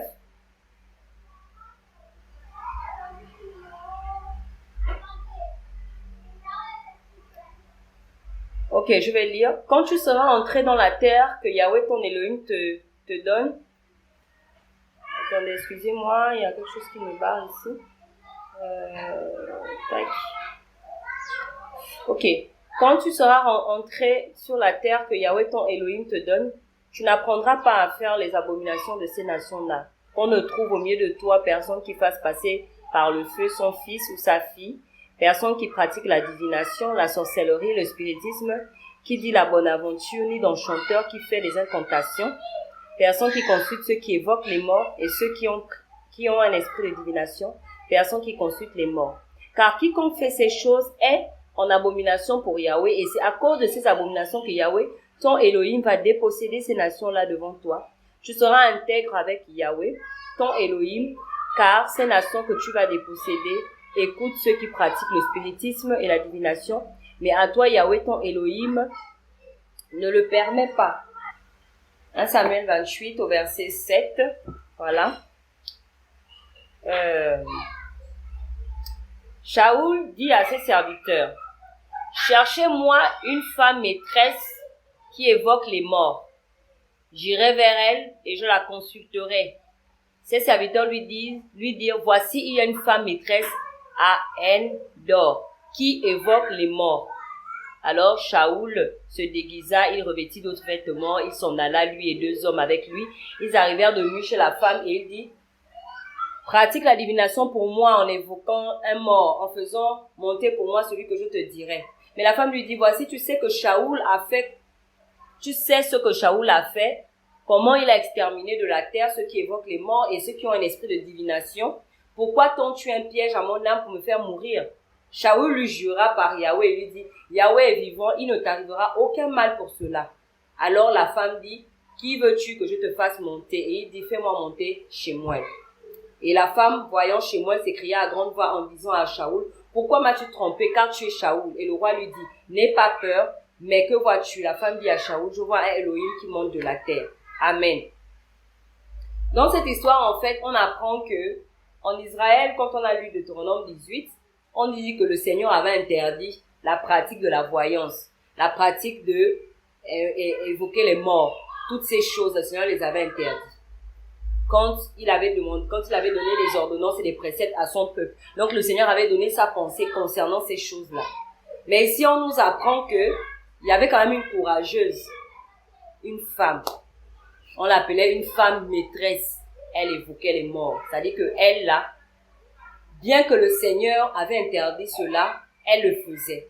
Mais en plus de ça, quand Shaoul était encore intègre, Shaoul avait interdit cette pratique. Mais elle continuait à faire ça en secret, continuait à faire ça dans les coulisses.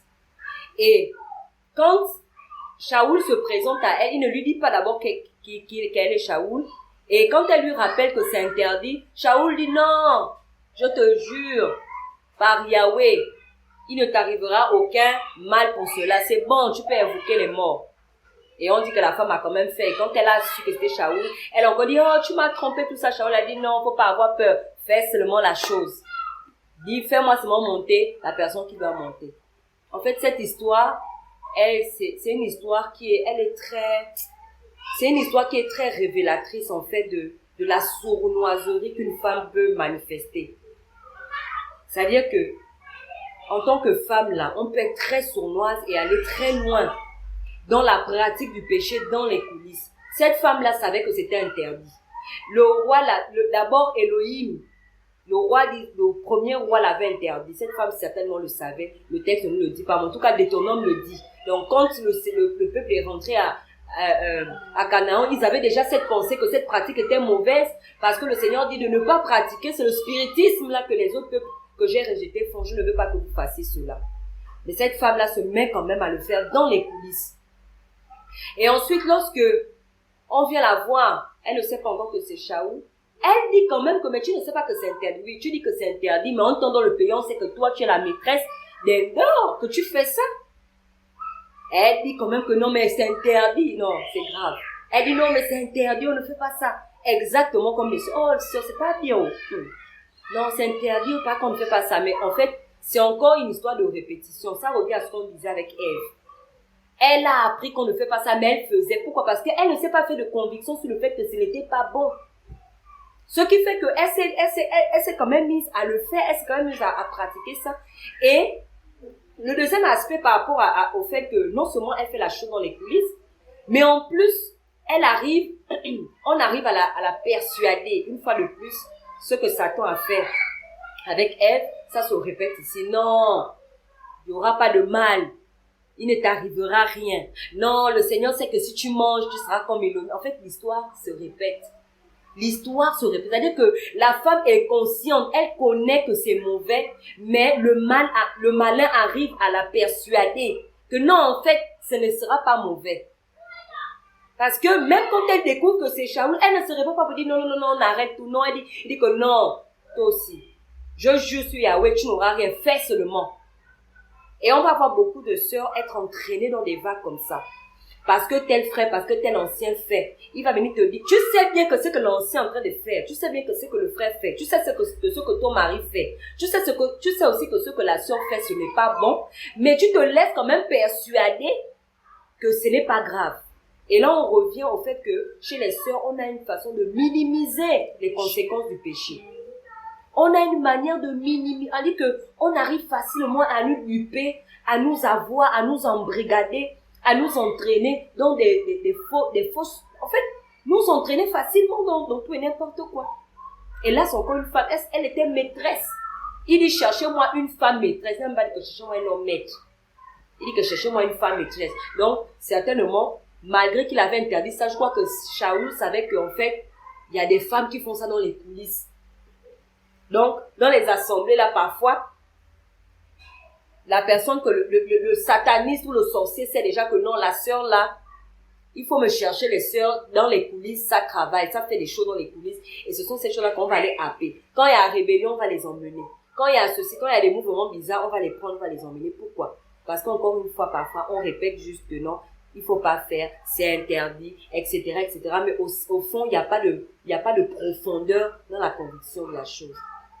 Et le pire, c'est que, encore une fois, c'est une femme. On n'est pas là pour condamner les sœurs. On a bien dit que il y a 2 semaines, on a commencé d'abord pour encourager à montrer le bon côté. Mais aujourd'hui, on veut montrer de manière pratique ces choses-là. Que les femmes sont attaquées par ça et ça a des répercussions dans le corps de Christ. Quand on parle du péché qui rentre dans l'assemblée, les femmes sont concernées par la légèreté, par le manque de profondeur, parce que justement, parfois, on dirait qu'elles ne réalisent pas, en fait, le degré dans lequel elles sont. Elles ne réalisent pas que le Congo, ça qu'elles font est mauvais. En fait, elles ne réalisent pas que ce qu'elles font même, c'est la sorcellerie. En fait, elles ne réalisent pas. Et que ça expose les autres, ça expose leur mari, ça expose les frères qui sont autour d'elles, les sœurs, etc. Et ce côté de divination pratique des choses néfastes, on peut le voir chez les sœurs, le retour aux fêtes païennes. Beaucoup de sœurs sont retournées dans la célébration des fêtes païennes. Mais pour elles se disent que non, je fais ça dans ma maison, là, avec mes enfants. J'emmène mes enfants à l'anniversaire. Donc, c'est ma chose, c'est ma vie, quoi. J'emmène mes enfants. Donc, en fait, parfois les femmes se disent, c'est ma chose que je gère dans les coulisses. Je ne vois pas en quoi ça va affecter jusqu'au fonctionnement de l'église, jusqu'aux anciens. C'est ce que moi-même je fais ici dans ma maison. Sauf que le feu étranger que tu apprends dans ta maison, étant donné que tu es membre du corps de Christ, ce feu-là va finir par impacter les autres. C'est une gangrène. Tu vas recommencer à regarder les gens s'embrasser dans les novelas. Tu vas recommencer à t'habiller de manière légère. Tu vas recommencer à fêter les fêtes des mères, les fêtes des pères, les Saint-Valentin. Quand c'est la Saint-Valentin, toi aussi tu cours maintenant dans les magasins, acheter le cadeau à ton mari, acheter le cadeau à ton fiancé. Tu mets les bougies, machin, dans la maison, tout ça, tu mets les roses, Saint-Valentin. Quand c'est la fête des mères, tu envoies les messages aux sœurs. Oh oui, vraiment ma sœur, bonne fête des mères. La fête des pères, tu te réveilles le matin, tu dis à ton mari, papa, bonne fête des pères. On t'envoie les messages, toi si tu réponds. La Pâque, toi si tu mets, oui, fête des Pâques. Oh oui, Yoshua est ressuscité. Tu prends à ta sauce, tu mélanges tout. En fait, tu prends bien le feu étranger chez toi, mais tu ne réalises pas que ça n'impacte parce que quand le Seigneur avait donné la parole, il avait dit à tout le peuple, il n'avait pas dit à certaines personnes, il avait dit à tout le peuple que je ne veux pas que vous alliez pratiquer ça. Parce que même si tu es pour toi seul dans ta maison en train de faire ça, mais sache que ça a un impact sur tout le peuple. Elle a fait, en tant que maîtresse, elle a décidé de faire les divinations, mais finalement même, le roi même allait jusqu'à la consulter. Si elle n'existait pas en Israël, peut-être que le roi n'aurait même pas trouvé quelqu'un vers qui aller. Est-ce que tu étais obligé d'évoquer le mort? Voilà maintenant que Shaoul a dit que, oh, trouvez-moi où elles sont là. Cherchez seulement les maîtresses, il y en a, elles, ce sont les sœurs qui font les choses dans les coulisses. Maintenant, le voilà en train d'aller, parce que tu ne te dis pas femme, tu ne te dis pas sœur que ce que tu es en train de pratiquer dans le secret, là, ça a des conséquences. Tu es retourné dans les conversations qu'il ne faut pas. Tu es retourné dans beaucoup de légèreté. Parce que tu te dis, non, c'est à mon niveau. En fait, tu ne vois, non, ce sont les dirigeants, quand on dit que l'œuvre, tout ça là, ce sont les frères qui sont devant, ceux-là qui prêchent. Mais même si tu ne prêches pas, la sainteté, c'est un lot qui te concerne. Cette femme-là, elle pratiquait ça seule dans son coin, mais il y a eu un impact, non, puisque jusqu'à ce que le roi est même venu la consulter. Le roi est venu la consulter. Et malgré que elle savait que c'était interdit, mais elle faisait quand même. Non, quand tu sais que c'est interdit, non, fais. Et les sœurs, c'est comme ça. Tu connais la vérité, mais tu arrives quand même à te faire persuader. Non, ma sœur, oh, c'est pas grave, toi aussi, c'est pour la liberté que Christ nous a affranchis. Ça fait quoi si tu regardes les novellas? Oh, l'essentiel, c'est que toi, tu ne pratiques pas l'impudicité. Donc, tu regardes les gens s'embrasser. Oh, ma sœur, mais est-ce qu'il y a un mal à ça? Oh, les frères aussi exagèrent, hein. Mettre seulement les tissages jaunes, il y a quoi? En tout cas, moi, je mets mes tissages. En tout cas, moi, je fais ma chose. On voit vraiment la semence aussi de la rébellion. La femme est rebelle. Je comprends pourquoi le Seigneur a dit à la femme de se soumettre, parce que la femme en elle-même, en fait, elle est déjà rebelle. Non, je ne vois pas le mal qu'il y a. Moi, j'appelle seulement ma soeur, on fait nos petits Congo-ça. Et au final, bah, ça n'aime pas. Et Amine, tu voulais dire quelque chose par rapport à ça? Ok. On va essayer d'avancer. On va terminer avec, c'est vrai qu'on avait, ah oui, Virginie, tu voulais dire quelque chose? Non. D'accord. On va faire comme un package et puis on va essayer d'intervenir là-dessus pour exhorter les sœurs. On va prendre le cas de, on va noter les passages, on va prendre le cas de Rebecca. Rebecca qui a été dans les partis pris entre ses deux fils. Voilà, on sait tous l'histoire du droit d'aînesse entre Ésaü et Jacob. Et on voit clairement que Rebecca s'est positionnée comme une mère qui avait des préférences jusqu'à donner à son fils des stratégies. Parce que la femme, hein, elle peut donner vraiment des stratégies. Et c'est la même chose que son ancêtre Sarah a fait. Elle a donné des stratégies à Abraham, non? Dire que, ouais, c'est vrai, on va avoir des enfants, mais c'est mieux que tu ailles avec Agar parce que. Et on va voir qu'avec Rebecca, ça va se répéter parce que Rebecca va aller jusqu'à conseiller, donner des stratégies à Jacob pour comment il va aller usurper le droit d'aînesse de son frère. Parce que au départ, elle avait déjà une préférence pour Jacob. Elle avait sa vision. Elle avait sa vision, elle aimait Jacob. C'est vrai qu'on va dire que lui, le papa Isaac aussi, il aimait Ésaü, mais j'ai envie de souligner le fait que Rebecca n'était pas obligée aussi de rentrer dans les préférences. Et ça aussi, ça arrive beaucoup aussi. Même de nos jours, en tant que mère, il y a des femmes qui manifestent des préférences entre les enfants. Il y a des femmes qui manifestent des préférences entre des sœurs. Moi, je préfère Hermine. Moi, je préfère Virginie. Moi, je préfère un tel. Moi, je préfère un tel. La Bible nous interdit les préférences. Sœur, la Bible interdit les préférences. Ah non, celle-là, c'est ma sister. On ramène les mentalités du monde. Oh non, ça, c'était ma combi. La combi, c'était dans le monde. C'est dans le monde qu'on avait les combis. C'est dans le monde qu'on avait les meilleurs amis. Tout à l'heure, quand Virginie parlait, justement, elle abordait l'aspect des connexions. C'est le Seigneur qui crée des connexions spirituelles pour une œuvre donnée. Le Seigneur peut te mettre avec une sœur pour un travail. Ça reste sur le domaine spirituel. Vous n'êtes pas des copines. Sur la parole. Amen. Vous n'êtes pas des copines. Et lorsque le temps est venu de vous séparer, vous vous séparez. Pas que vous êtes divisés, mais le temps que le Seigneur vous avait dit de vous mettre ensemble pour faire la chose est passé, c'est terminé. Les sœurs ont souvent du mal avec ça.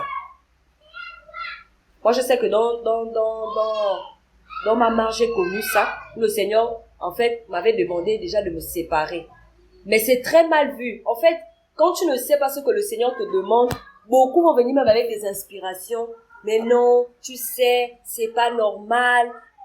On est là, le Seigneur dit comme si, on va continuer. En fait, on commence maintenant à créer des connexions qui sont maintenant charnées parce que on fait des combis. En Christ, il n'y a pas de combi. Il n'y a pas de ma meilleure pote, il n'y a pas de ma meilleure amie en Christ. Non, nous sommes frères et sœurs, nous sommes sœurs. Je peux être plus avec une sœur dans le cas d'une œuvre, comme le Seigneur, comme je disais tout à l'heure, le Seigneur nous met ensemble, mais ça ne fait pas d'elle maintenant ta meilleure sœur. Ça veut dire que demain, ça peut être une autre sœur avec qui le Seigneur va créer cette connexion. Souvenons-nous de Marie et d'Élisabeth, quand les deux étaient enceintes. La Bible dit qu'elles se sont rencontrées et chacune avec ce qu'elles avaient dans le ventre bouillonnait. C'était des connexions spirituelles. Aujourd'hui, tu vas pas aller rendre visite à une sœur juste pour papoter. Parce que c'est ça qui va créer les affinités et le copinage. C'est ce qui va faire en sorte que vous n'allez plus pouvoir vous reprendre. C'est ce qui va faire en sorte que vous allez casser l'œuvre de l'esprit. Parce que tu prends tes pieds, tu vas t'asseoir sur la sœur. Le Seigneur ne t'a pas dit que va voir telle sœur, allez partager. Ou bien, ce n'est pas dans le cadre d'un programme que vous avez pris ensemble pour prier, pour partager la parole. C'est juste pour vous fréquenter. Mais attention, dans la fréquentation, là, le copinage va naître. Et on retrouve ça beaucoup avec les sœurs. Le Seigneur n'est pas venu pour créer des copines en Christ. On n'est pas là pour le copinage, pour les affinités de « Oh oui, ça c'est ma sister, oui, etc. » Quand tu as un problème, la sœur est là pour t'assister, mais ça ne fait pas d'être ta meilleure copine en Christ. On n'est pas là pour être des copines. Et malheureusement, quand tu es une sœur qui est assez ferme sur cet aspect des choses, en fait, on te trouve de dur.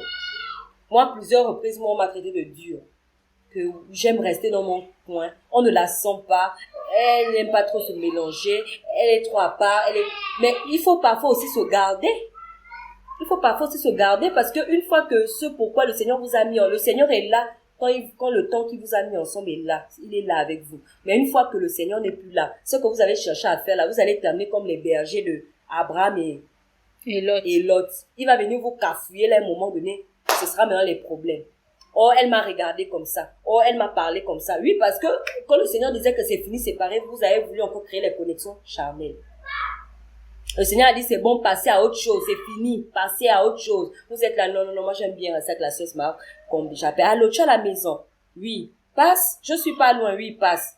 Quand tu viens, oh, ça va, oui, hein, vous racontez, ça devient une relation comme ça. Il faut des connexions spirituelles quand on est sœur. Parce que si on ne veille pas sur nos relations entre sœurs, ça va aller dans tous les sens. L'autre aspect, c'était par rapport à la jalousie. Rachel, qui a jalousé sa sœur. Alors, Rebecca, les parties prises, on a Genèse 25, verset 27, Genèse 28, verset 27, Genèse 25, verset 27 à 28, et Genèse 27, verset 5 à 13. Ça, c'est pour Rebecca. Pour Rachel, on a Genèse 30, du verset 1 à 6. Rachel qui s'est mise à jalouser sa sœur en disant que pourquoi moi je n'ai pas les enfants. En tout cas, elle a dit à son mari que sinon je meurs. Et son mari va lui dire que mais à un moment donné, est-ce que c'est moi qui donne les enfants? Et elle va faire la même chose que Sarah, elle va proposer sa servante, etc. Donc la jalousie aussi. On doit veiller sur la jalousie. Beaucoup de sœurs sont très jalouses, très envieuses de la grâce, de ce que l'autre peut avoir. Il faut déjà savoir condamner les œuvres des ténèbres dans nos propres vies. C'est bien d'aller condamner chez les autres, mais toi-même quand tu vois qu'il y a une œuvre des ténèbres qui commence à prospérer dans ta propre vie, il faut pouvoir prendre position et veiller en fait. On a aussi le cas de la femme étrangère. Proverbe 7, du verset 7 au verset 27, où le Seigneur met en garde par la voix de Salomon. Il dit de se méfier de la femme étrangère. Là encore, on voit qu'on parle d'une femme, en fait, qui est animée d'un esprit de séduction, et qui est prête à faire tomber les enfants du Seigneur, à cause à force de paroles mielleuses, de paroles, donc, il y a beaucoup de sœurs qui, dans le monde, le diable les a beaucoup utilisées dans la séduction. Le diable les a beaucoup utilisées dans la séduction, aller avec les hommes. Il faut beaucoup veiller, il faut se sanctifier. Même quand le Seigneur interpelle sur l'accoutrement, sur tout ce qui est make-up, tout ça, parfois c'est pas pour nous faire du mal. Parfois c'est pour nous garder ceux qui sont autour de nous. Parce qu'il y en a parfois, il y a des esprits de séduction qui sont là, et quand tu ne laisses pas le Seigneur te briser par rapport à tout ce qui est apparence physique, tout ça là, ben tu vas retomber petit à petit dans ces choses. Tu vas commencer à aimer séduire, à aimer mettre l'accent sur le physique, sur la beauté, et tout ça aussi c'est le péché. Quand tu passes beaucoup de temps devant le miroir, ça aussi c'est le péché. Ça fait partie des choses pour lesquelles on doit se repentir. Il y a le cas de Hérodias et sa fille. Hérodias et sa fille, qui ont demandé la tête de Jean-Baptiste, qui ont fait décapiter la tête de Jean-Baptiste. Là encore, on voit aussi un peu l'image de l'esprit de Jézabel, la vengeance à tout prix. C'est-à-dire quand tu n'es pas encore arrivé tu n'as pas encore réussi à assouvir ta vengeance, tu ne laisses pas. Et c'est ce qui s'est passé avec Hérodias, parce qu'elle n'a pas aimé que Jean-Baptiste dise que Yohanan le Baptiste dise la vérité sur sa relation avec sur sa relation avec son beau-frère. Et elle a gardé ça dans son cœur. Vous savez, la femme, elle a en elle la matrice. La femme a en elle la matrice. La matrice, c'est comme une usine de production. C'est-à-dire, tu fais rentrer une matière première A, à la fin, ça transforme en produit fini B.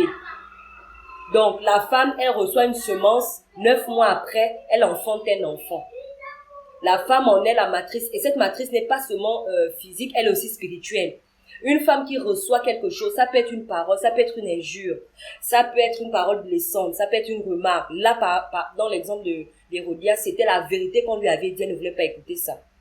Qu'est-ce que ça a produit? Elle a gardé, donc elle a enfanté à la fin quoi, la mort. Elle a enfanté la vengeance, parce que ce qu'elle a reçu comme parole, au lieu d'évacuer, au lieu d'avorter ça, parce que il y a deux choses, soit tu laisses la grossesse arriver à terme et tu enfantes, soit tu avortes de la chose. Tu ne la laisses pas en fait produire, comme Jacques dit que le péché après avoir comment Jacques dit, il dit que le péché après avoir conçu, voilà, enfante. Tu finis par enfanter quelque chose. Donc les femmes ont des prédispositions à l'enfantement, et ça c'est valable dans le domaine spirituel. Donc nous les femmes, nous devons veiller. Quand on reçoit une parole, on ne doit pas la garder. La parole qu'on garde, c'est la parole de Yoshua, c'est la parole d'Elohim, parce que c'est ça là qui doit produire la vie en nous, pour qu'on puisse enfanter les fruits. Mais quand on reçoit quelque chose de négatif, quelque chose qui nous a offensés, ne gardons pas ça dans nos cœurs, parce que ça va finir par enfanter quelque chose. À la fin, on va finir par enfanter quelque chose. La vengeance, la rancune, le manque de pardon. Parce que ce que tu as reçu comme parole, si tu ne vas pas vers le Seigneur pour dire, Seigneur, fais-moi avorter de ça, je ne veux pas garder ça dans mon cœur. La matrice qui est en toi là, je vous dis, c'est l'usine. Même si c'est dans un an, vous allez remarquer que quand les couples se disputent, la femme, c'est toujours elle qui sort les histoires de 1960. Parce qu'elle porte la grossesse. Oui, la dernière fois, tu m'avais dit telle parole, ça m'a frustrée. Le mari est déjà passé dessus depuis. Quand elle lui dit ça, il est même étonné. Il dit, mais toi, tu parles de quoi? Tu ne te rappelles pas. Non, il ne peut plus se rappeler parce que lui n'a pas la matrice, il a évacué. C'est comme quelqu'un qui allait aux toilettes, c'est passé. Mais toi, la femme, qu'est-ce que tu as fait de la parole que ton mari t'a donnée? Tu as gardé ça dans les entrailles. Ça a commencé à produire. Ça a commencé à produire. Le bébé est grossi à la fin. Tu as enfanté maintenant. Et nous, les femmes, on a cette prédisposition-là à la conception des choses. C'est comme c'est aussi positif. C'est-à-dire, tu peux donner à la fin une petite idée, elle te développe ça, elle t'en sort quelque chose de bien, de merveilleux. Ça, c'est ce que le Seigneur a donné à la femme. Mais ça peut aussi être dans le sens négatif. Parce que depuis le temps que la parole était sortie, quand Yohanan avait parlé, la femme là n'a pas oublié, elle n'a pas laissé. Jusqu'à ce que le jour de l'anniversaire de son mari, elle dit que non, moi je veux la tête de Jean-Baptiste. On a demandé à sa fille qu'est-ce qu'elle veut. La fille va demander à la mère sort qu'elle veut la tête de Jean-Baptiste. Ça dit que ce qui s'est passé avec Jean-Baptiste, elle n'a pas digéré. Elle a gardé ça et elle a enfanté à la fin. Pareil pour la femme de Potiphar. Elle a bien mûri sa chose. À la fin, elle a enfanté l'adultère, elle voulait coucher avec Joseph. C'est-à-dire que nous, les femmes, en fait, on doit faire attention. Quand une mauvaise pensée arrive, quand des pensées impures, quand des mauvaises paroles arrivent, peu importe, quelque chose qui nous frustre, quelque chose qui nous blesse, on ne doit pas garder ça. Pour commencer maintenant à nourrir. Tu nourris le bébé. C'est comme on dit, oh, la femme qui est enceinte, il faut que tu manges bien parce que le bébé doit bien grandir. C'est pareil. Tu as reçu quelque chose, tu commences à nourrir ça avec les pensées, nourrir, penser, réfléchir, nourrir. Tu ne parles pas, mais la grossesse, c'est fait qu'évolue. Je sais qu'un jour, pouf, tu enfantes. Et là, on vient seulement voir, c'est la catastrophe. Tu as les gens enfantés, la chose, c'est la mort. Quoi. Donc, c'est un peu les exemples que je voulais prendre grosso modo. C'est Rebecca, les parties pris, Rachel, la jalousie, la femme étrangère par rapport à la séduction et Hérodias par rapport à la rancune, les rancœurs et le fait d'enfanter les choses en fait dans le long terme. Moi, je voulais revenir sur sur 2 points dont tu parlais. Il y a Sarah, l'attitude qu'elle a eue avec son mari et Rebecca. En fait, Sarah, le Seigneur avait donné une promesse à son mari. Il avait dit que son mari devait avoir un enfant. Je suppose que son mari lui a répété la promesse parce que aucun passage dans la Bible on ne dit qu'elle a entendu cette promesse directement. Donc, au lieu d'aller au pied du Seigneur et de demander au Seigneur, Père, tu as parlé depuis un certain nombre de temps, la promesse n'arrive pas, qu'en est-il? Elle a utilisé, elle a commencé à se laisser affecter dans sa chair, en fait. Et on revient encore aux émotions, par rapport à ce qu'elle ressentait, par rapport au fait qu'elle se voyait mourir, elle voyait qu'elle n'était plus en capacité d'enfanter. Elle a commencé à proposer des choses qui n'étaient pas en accord avec la parole du Seigneur. Pour dire maintenant à son mari que oui, il faut que tu enfanteras, tu auras un enfant, mais passe par ma servante et tu auras cet enfant. Et encore une fois là, on voit en fait, ce côté-là où la femme, quand elle veut quelque chose, elle est prête à tout pour voir la chose qu'elle veut, elle veut voir s'accomplir. Au lieu d'aller au pied du Seigneur, et ça, je vais aussi glisser par rapport aux sœurs et au mariage. Parce que vraiment, quand les sœurs veulent se marier, enfin, tu ne reconnais plus la sœur, tu ne la reconnais plus. De là à là, elle commence à avoir la vision, le Seigneur m'a dit que c'est mon mari, et après la prophétie sort, après les choses commencent à s'enchaîner, et elles vont se retrouver comme ça, elles vont parfois s'engager dans des unions où le Seigneur n'est même pas. Parce que elles ont commencé, comme disait Chéra tout à l'heure, elles ont porté la chose maintenant dans le cœur. Elles ont commencé à faire tout, à nourrir la chose pour que la chose sorte au moment où elles veulent que ça sorte. Et à ne pas attendre en fait le temps du Seigneur. Donc il faut vraiment que nous les femmes, on veille par rapport à ça. Le Seigneur, c'est le maître des temps et des circonstances. Et quand il a libéré une parole, c'est à ses pieds qu'on doit aller pour obtenir, les déclinaisons nécessaires pour l'accomplissement de cette promesse-là. Qui nous disent quand les choses vont arriver, qu'on ne se laisse pas en fait déborder par nos émotions, parce que nous sommes très fortes à ça. C'est comme ça que le songe commence à arriver. Tu n'examines même plus le songe, non? Comme tu as eu le songe, ça y est, c'est ça, tu es déjà dans les sentiments, tu es déjà tout, tu fais à tes projections. Tu n'examines plus en fait tous les principes, toutes les sécurités que le Seigneur nous donne, tous les verrous que le Seigneur nous met dans la parole pour pouvoir éprouver une parole, pour savoir si ça vient de lui ou pas. On passe complètement à côté parce qu'on a déjà embrassé la chose avec notre cœur. Pareil avec Rebecca et ses fils. Ce qu'elle a observé, effectivement, ce n'était pas bon, l'attitude d'Ésaü et de ses femmes, ce n'était pas bon. Mais au lieu d'aller au pied du Seigneur et la préférence que son mari faisait, qui manifestait de manière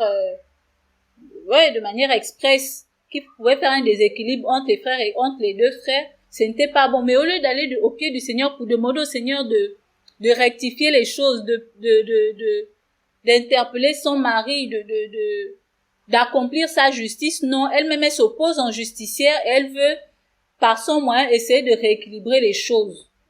Donc vraiment, c'est des choses sur lesquelles nous, les femmes, nous devons veiller.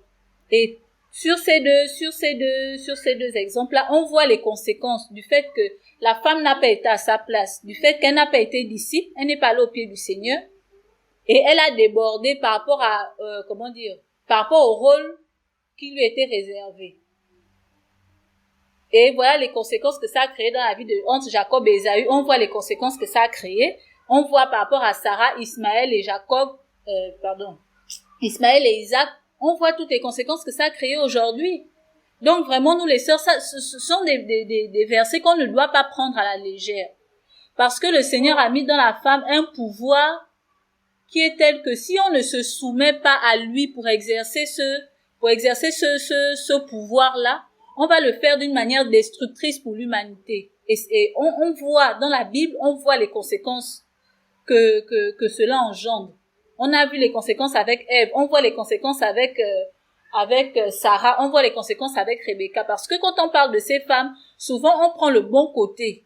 Mais on oublie aussi que ces femmes ont posé ces actes-là qui ont eu des conséquences irréversibles. Parce que le problème avec le Seigneur, c'est que quand tu pèches, le péché a des conséquences. Il va te pardonner, mais il n'empêche que les conséquences de cette désobéissance, ça va suivre. Et il y a des générations qui vont en pâtir. Donc vraiment, gardons ça en tête. Moi, c'est vraiment ce point-là sur lequel je voulais revenir, et l'affaire du copinage aussi. Parce que vraiment, les sœurs et le copinage, franchement, on n'est pas venu en Christ pour devenir des copines. On n'est pas venu en Christ pour devenir des copines. Et ça, il faut vraiment qu'on laisse le Seigneur nous transformer. Parce que quand on vient au Seigneur, on doit justement être à ses pieds pour qu'il change notre manière de voir les choses et de penser, en fait. Il faut qu'on n'oublie pas que tous les rassemblements, tous les échanges qu'on doit faire avec quelqu'un doivent être conduits par son esprit. Si on va chez une sœur, ça doit être conduit par le Seigneur. C'est pour un but précis. On ne peut pas aller s'asseoir parce que c'est là où quand on n'a pas de but, quand on n'a pas de motivation, c'est là où la chair prend la place. On commence à faire des choses qui sont charnelles. On commence à déborder dans la discussion. On va maintenant peut-être commencer à rentrer dans le Congo ça. On va insulter les autorités. On va même pas se rendre compte, en fait. Et puis après, quand on va sortir de là, on va maintenant se sentir lourd. On ne sait même pas pourquoi on s'est senti. Mais justement parce qu'on est parti sans but précis. En fait, c'est de l'oisiveté, mais on ne veut pas se l'admettre. On était oisifs et on casse cette oisiveté-là sous le couvert du Seigneur. Parce que c'est ma sœur en Christ, donc on peut se permettre d'être oisif ensemble. Or, ce n'est pas ça. Dans le Seigneur, il n'y a pas d'oisiveté qui tienne. Tout ce qu'on fait quand on est dans le Seigneur, c'est pour un but. Si on se retrouve toutes les deux sœurs, peut-être c'est pour prier, pour s'édifier, pour s'encourager, parce qu'on est déjà suffisamment chargé avec le monde extérieur. On a nos connexions avec nos frères et sœurs dans la chair qui parfois ne sont pas convertis, qui nous exposent déjà à ces rencontres, à ces choses qui ne sont pas sanctifiées. C'est déjà suffisant au travail, dans la rue, pour encore venir s'exposer à ce genre de choses-là, avec des frères et des sœurs en Christ. La parole nous demande de veiller les uns sur les autres. Donc, si je vais voir Chéra, il faut que ce soit conduit par l'esprit. Il faut que ce soit pour un but précis. Je ne peux pas me permettre de me lever comme ça, et voilà quoi, de juste parce que je cherche quelqu'un pour m'accompagner au marché. Oui, allons au marché. Oui, on va faire la course. Après, maintenant, on va même déborder. On va acheter ci, on va acheter ça, c'est pas édifiant. Ça ne nous aide pas, ça ne nous construit pas, ça ne nous nourrit pas. Donc vraiment, les sœurs, ça aussi, les liens d'âme là, il faut qu'on fasse attention avec ça parce que nous sommes très sensibles à ça. Nous devons vraiment veiller par rapport à ce genre de choses. Et c'est ça aussi la discipline. Donc moi c'est ça, c'est sur ces deux points que je voulais rebondir par rapport à l'intervention de Chéra. Virginie, je sais pas si tu as quelque chose à ajouter. Je vais aller vite aussi au pas à cause du temps pour rebondir sur ce que vous disiez. Si le Seigneur Yahushua a pu dire à Pierre, a pu recadrer Pierre quand Pierre lui a dit que à Elohim ne plaise, tu ne mourras pas. Si le Seigneur Yahushua a pu recadrer Jean quand il a dit au Seigneur qu'on invoque le feu sur le Samaritain, lorsqu'il était au fourneau, le Samaritain, c'est parce qu'effectivement, la relation que notre maître a pour, c'est-à-dire la vérité, dans le sens où les sœurs, vous avez l'obligation, je peux même dire ça comme ça, l'exigence de parler selon la vérité. Et puis, les sœurs, on ne peut pas se retrouver pour parler de tout et de rien. Regardez l'exemple de notre maître. Notre maître, quand il sort une parole, la Bible dit que la parole ne repart pas à lui, ça n'a pas accompli ce pourquoi elle est descendue. On doit faire comme notre maître. On ne doit être là à parler de tout et de rien. Parce qu'effectivement, quand on parle de tout et de rien, le tout et de rien, le rien là, ça ne bâtit pas. On ne bâtit pas l'édifice du Seigneur avec tout. Parce que c'est une sélection de matériaux. C'est pas n'importe quoi qu'on vient mettre. C'est pas la paille qu'on vient mettre. C'est des choses solides qu'on vient mettre. Qui peuvent résister à la tempête. Qui peuvent résister à la fournaise. Donc, on ne peut pas parler de tout. Non. Il faut sélectionner déjà. Et on ne peut pas parler de rien. Parce que rien, c'est rien. Rien ne bâtit pas quelqu'un. Donc, les sœurs, on ne peut pas seulement être là, on parle de tout et de rien, on prend du bon temps. C'est pas possible. Ça ne peut pas bâtir quelqu'un. Ça ne peut pas édifier quelqu'un. Donc, vraiment, prenons l'exemple de notre maître. Notre maître, quand il parle, le Seigneur n'a jamais dit à Moïse, bien à Yohanan ou bien à Pierre, bon, je t'ai seulement dit ça comme ça. C'était juste pour dire. ou bien je vous laisse juste parler avec mon serviteur de tout et de rien de la vie. Franchement, notre Elohim n'agit pas comme ça. Donc, en tant que sœur, il faut vraiment qu'on prenne cet exemple-là. On ne peut pas être là entre sœurs, on s'assoit et on parle de tout et de rien. C'est pas possible. Ça, c'est déjà quelque chose à bannir. Et l'herbe n'est pas plus verte chez l'autre. Cette affaire de jalousie, c'est qu'à un moment donné, tu as détourné le regard de ce que le Seigneur a mis en toi. Le Seigneur n'est pas partial. Le Seigneur n'est pas injuste pour dire qu'il va donner plus à l'un et moins à l'autre. Quand ce qu'il donne, ça n'a rien à voir avec plus ou moins. Ce qu'il donne, c'est par rapport à la mesure de foi qu'il t'a mise. Parce que même quand on parle de la parabole des talents, il y en a qui ont reçu plus que d'autres, mais ce n'est pas dans le plus ou le moins, n'est pas dans le sens de l'injustice que le Seigneur a aimé plus ou bien non. Le plus et le moins est dans le sens de la mesure de la foi qu'il a mise en chacune de nous. Si moi, ma mesure de foi peut supporter le fait d'avoir une maison, je ne vais pas m'écarter du Seigneur. Si la mesure de foi d'une autre sœur peut supporter, je veux dire comme ça, 20 maisons, c'est un exemple pour qu'on comprenne, 20 maisons, parce que la mesure de la foi que le Seigneur a déposée en elle peut supporter ça. Tu ne peux pas comprendre ça à dire, moi je n'ai qu'une maison, elle l'a 20. Non. On ne voit pas ça en termes de maison, bien, il faut voir ça en termes de mesure de foi. Et quand on comprend ça, tu comprends que tu ne peux pas être jalouse de ta sœur. Jalouse du fait que, elle est mariée avec un frère qui a plus d'argent. Ah, mais le mien, franchement, il est maçon, il est mécanicien. Ah, Seigneur, comment tu donnais un frère comme ça? Mais ce n'est pas ça. Le Seigneur, même quand il est dans l'affaire du mariage, quand il donne quelqu'un, ça n'a rien à voir avec les finances. Le Seigneur, déjà, même quand il parle du mariage, il parle en termes de vision. Il n'est même pas là à penser que bon, il faut que je me tracasse pour que ma fille évite l'enfant, mon fils évite l'enfant. On va finir avec une histoire dans... C'est dans quoi? 2 Rois 11. 2 Rois 11, on va dire 2 Rois 11. On est dans le temps, hein. On serait il est 17h. Oui. Il reste une trentaine de minutes. Donc, on va finir en partageant l'histoire d'une femme d'Élohim que peut-être beaucoup de sœurs ne connaissent pas, mais qui, moi, m'encourage beaucoup. Je lis, on va juste prendre 2 Rois 11, 1 à 3. Athalia, mère d'Akazia, ayant vu que son fils était mort, se leva et extermina toute la postérité royale. Mais Yehosheba, fils du roi Yoram, sœur d'Akazia, prit Joas, fils d'Akazia, et l'enleva du milieu des fils du roi. Quand on les fit mourir, avec sa nourrice, dans la chambre d'Élie, on le cacha de devant Athalia, de sorte qu'on ne le fit pas mourir. Il resta caché 6 ans avec elle dans la maison de Yahweh.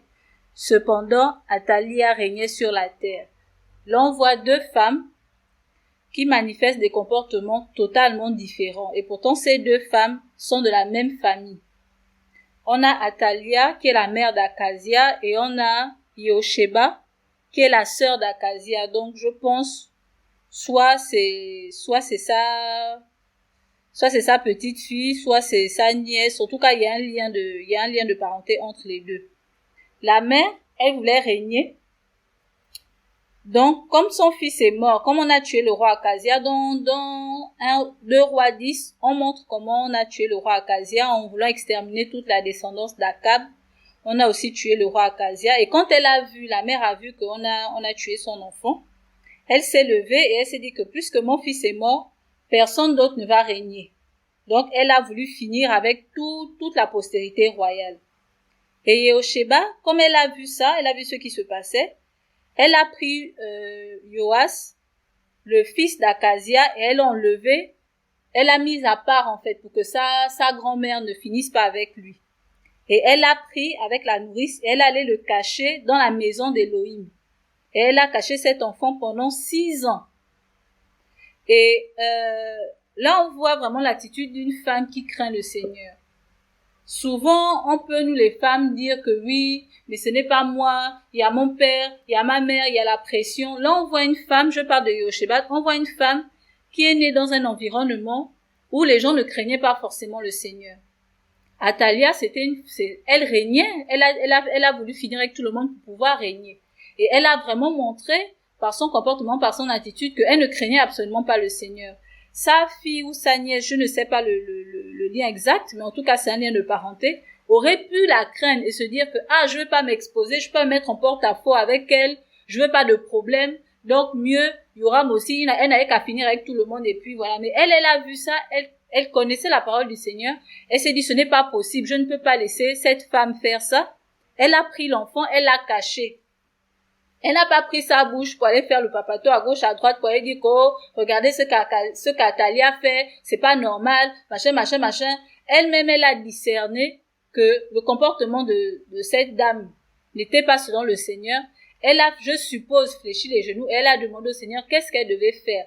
Elle a posé un acte. Là, on voit aussi que les femmes d'Élohim, ce sont des femmes qui posent des actes, elles agissent.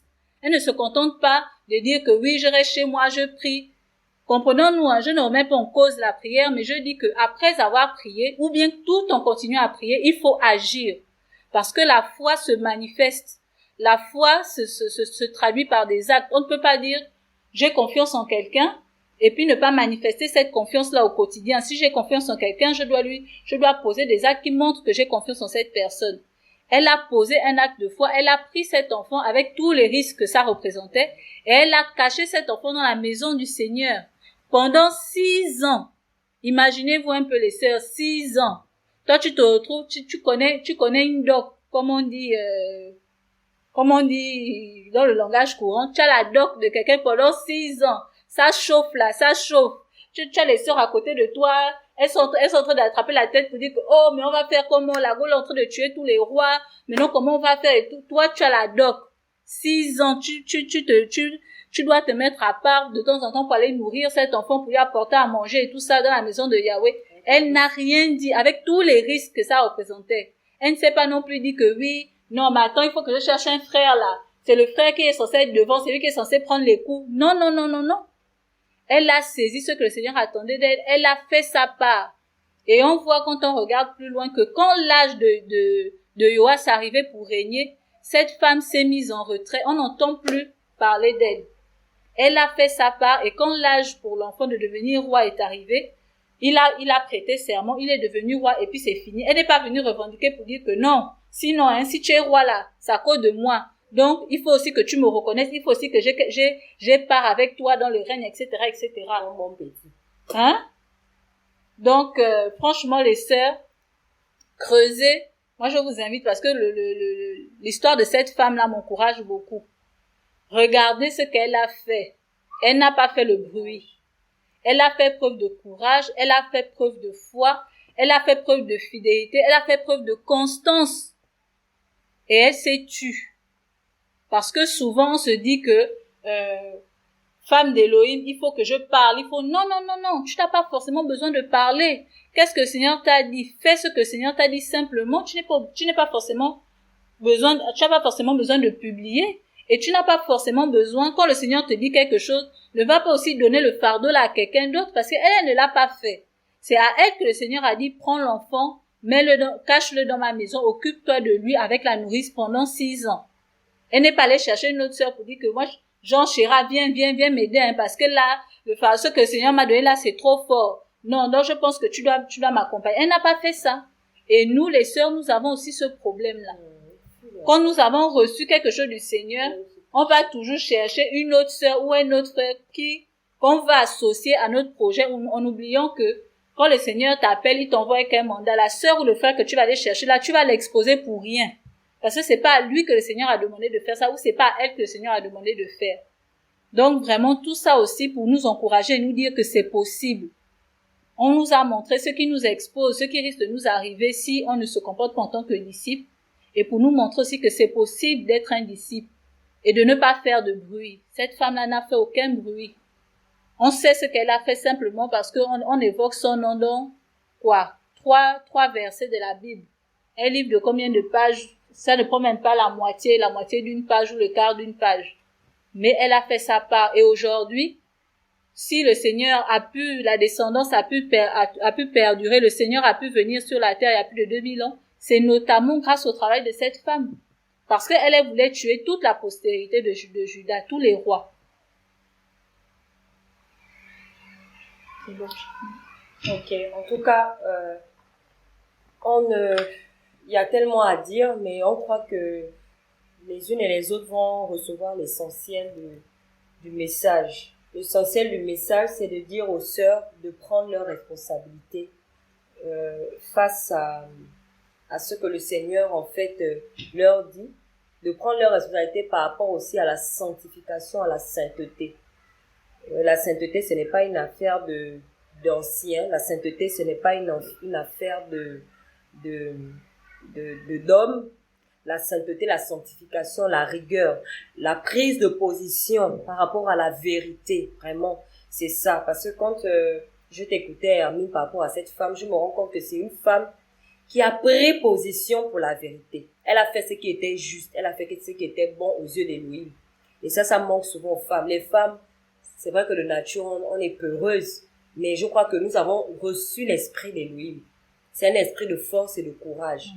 Donc, quand le Seigneur va nous demander de prendre position pour la vérité, quelle que soit la circonstance, ce ne sera pas forcément devant un pupitre, non. Le Seigneur peut te dire de prendre position pour la vérité dans le cas de ton travail, de prendre position pour la vérité dans le cas de ta famille, de prendre position pour la vérité dans le cas des sœurs avec qui tu marches. Tu dois le faire parce que le Seigneur te demandera des comptes. Et sache que si tu ne le fais pas et que tu agis avec légèreté, tu vas rendre des comptes au Seigneur. Je voulais nous rappeler que, en tant que disciples, la prière et la méditation de la parole ne sont pas une option. L'étude de la parole, ce n'est pas optionnel. C'est une recommandation du Seigneur pour tous les disciples. Je voulais nous rappeler que la télévision et les réseaux sociaux, nous devons veiller. Parce qu'aujourd'hui, au nom de la liberté, nous nous permettons tellement de légèreté, tellement de laisser aller, que nous en oublions même que nous sommes des disciples. Et parfois même devant nos maris, on appelle ça les choses des femmes. Ah, ce sont les choses des femmes. Parfois tu vas trouver une femme disciple assise devant la télé, connectée aux pages Facebook des coachs, sur Internet, dans les réseaux sociaux, les lives, tout ça là, en train de regarder, en train de boire, en train de manger les coloquines sauvages. Tu vas banaliser, tu dis, ah, c'est les choses des femmes. Non, c'est pas une histoire des choses de femmes, c'est une femme disciple. Et donc, en tant que disciple, une femme a besoin de rigueur par rapport à ce qui rentre par ses oreilles, parce que les oreilles sont les portes de l'âme. On ne doit pas souiller nos oreilles en écoutant n'importe quoi, en banalisant, en disant que non, c'est de l'humour, c'est un film drôle, c'est ceci, c'est cela. La légèreté dans notre accoutrement, la compromission et la légèreté dans l'éducation de nos enfants. Pour ceux qui ont des enfants, de veiller à ce que vous transmettez à vos enfants. La dernière fois, on a vu que c'était possible pour des femmes disciples de transmettre la foi pure à leurs enfants. On a vu le cas de la grand-mère et de la mère de Timothée. Donc, les sœurs, revenons à la sainteté. Les rancunes, l'absence de prise de position, comme je disais, par rapport même à des personnes dont on sait que l'Église a pris une décision. On ne doit pas aller dans les coulisses, faire les choses dans les coulisses, comme cette femme avec le roi Shaoul. On ne doit pas le faire. Continuer à fréquenter des personnes qui ne sont pas recommandables. Recommencer à écouter des prédicateurs qui ne sont pas recommandables. Nous avons le Saint-Esprit. Ce n'est pas une histoire de un frère m'a dit. On n'est pas là pour faire la répétition comme Ève. Il s'agit d'être disciple et que le Saint-Esprit puisse aiguiser notre discernement à pouvoir nous-mêmes discerner qui on doit écouter aujourd'hui, qui on ne doit pas écouter, parce qu'il y a tellement de faux docteurs. Il y a tellement de faux aujourd'hui. Je veux même dire on dirait même qu'il y a plus de faux que de vrais. On est vraiment au temps d'Élia avec les prophètes, les 400 prophètes là. Internet est inondé. Et je voulais souligner une chose qui me vient à l'esprit, merci Seigneur. Il y a une phrase qui revient souvent beaucoup quand les sœurs, en fait, veulent justifier le fait d'aller écouter à gauche, à droite. Elles disent, nous ne sommes pas une secte. Nous ne sommes pas une secte. Moi, je ne suis pas dans une secte. Donc, on va écouter à gauche, à droite. Écoutez, mes sœurs. Les sectes, c'est le cœur. Avoir un esprit de secte, c'est d'abord l'état de ton cœur. C'est-à-dire, quand tu es face à un autre chrétien, une autre chrétienne que tu ne connais pas, automatiquement, tu estimes qu'il n'est pas un vrai chrétien parce qu'il ne prie pas avec toi. C'est ça, manifester l'esprit de secte. Mais je suis désolée, nous devons marcher conformément au temps dans lequel nous sommes. Aujourd'hui, nous sommes remplis de faux pasteurs, de faux prophètes. Tu vas pas passer ton temps à surfer sur les réseaux sociaux parce que tu vas écouter un autre prédicateur. C'est pas possible.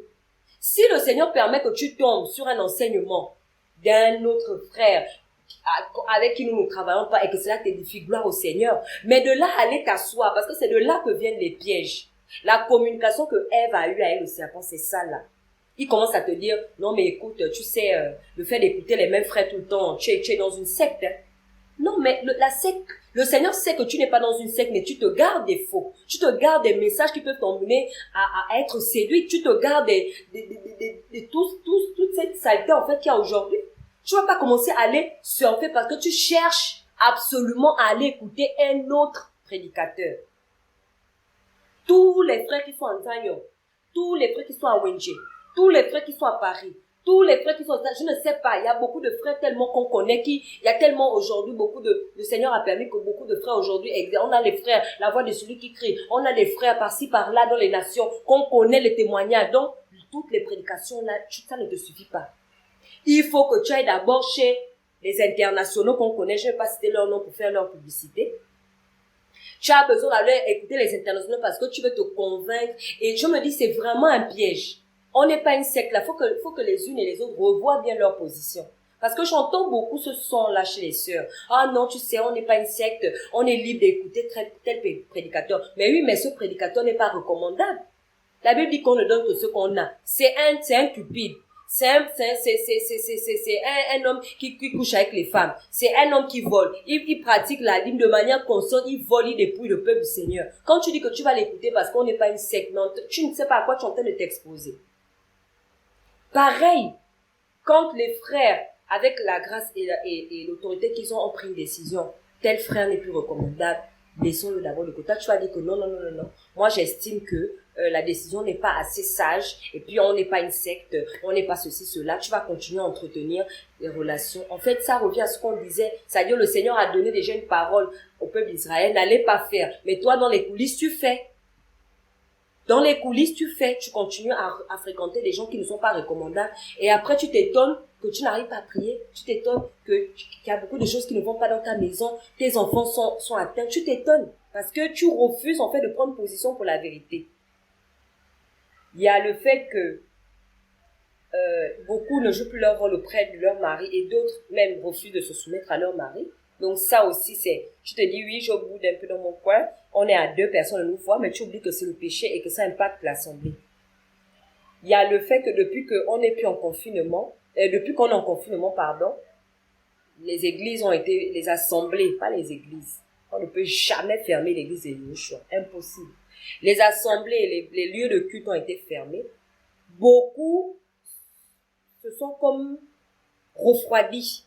Ma soeur, j'ai envie de t'encourager à te dire que ce qui nous arrive là, normalement, on a une longueur d'avance sur ça. Parce que ça fait des années que le Seigneur nous avait déjà prévenu.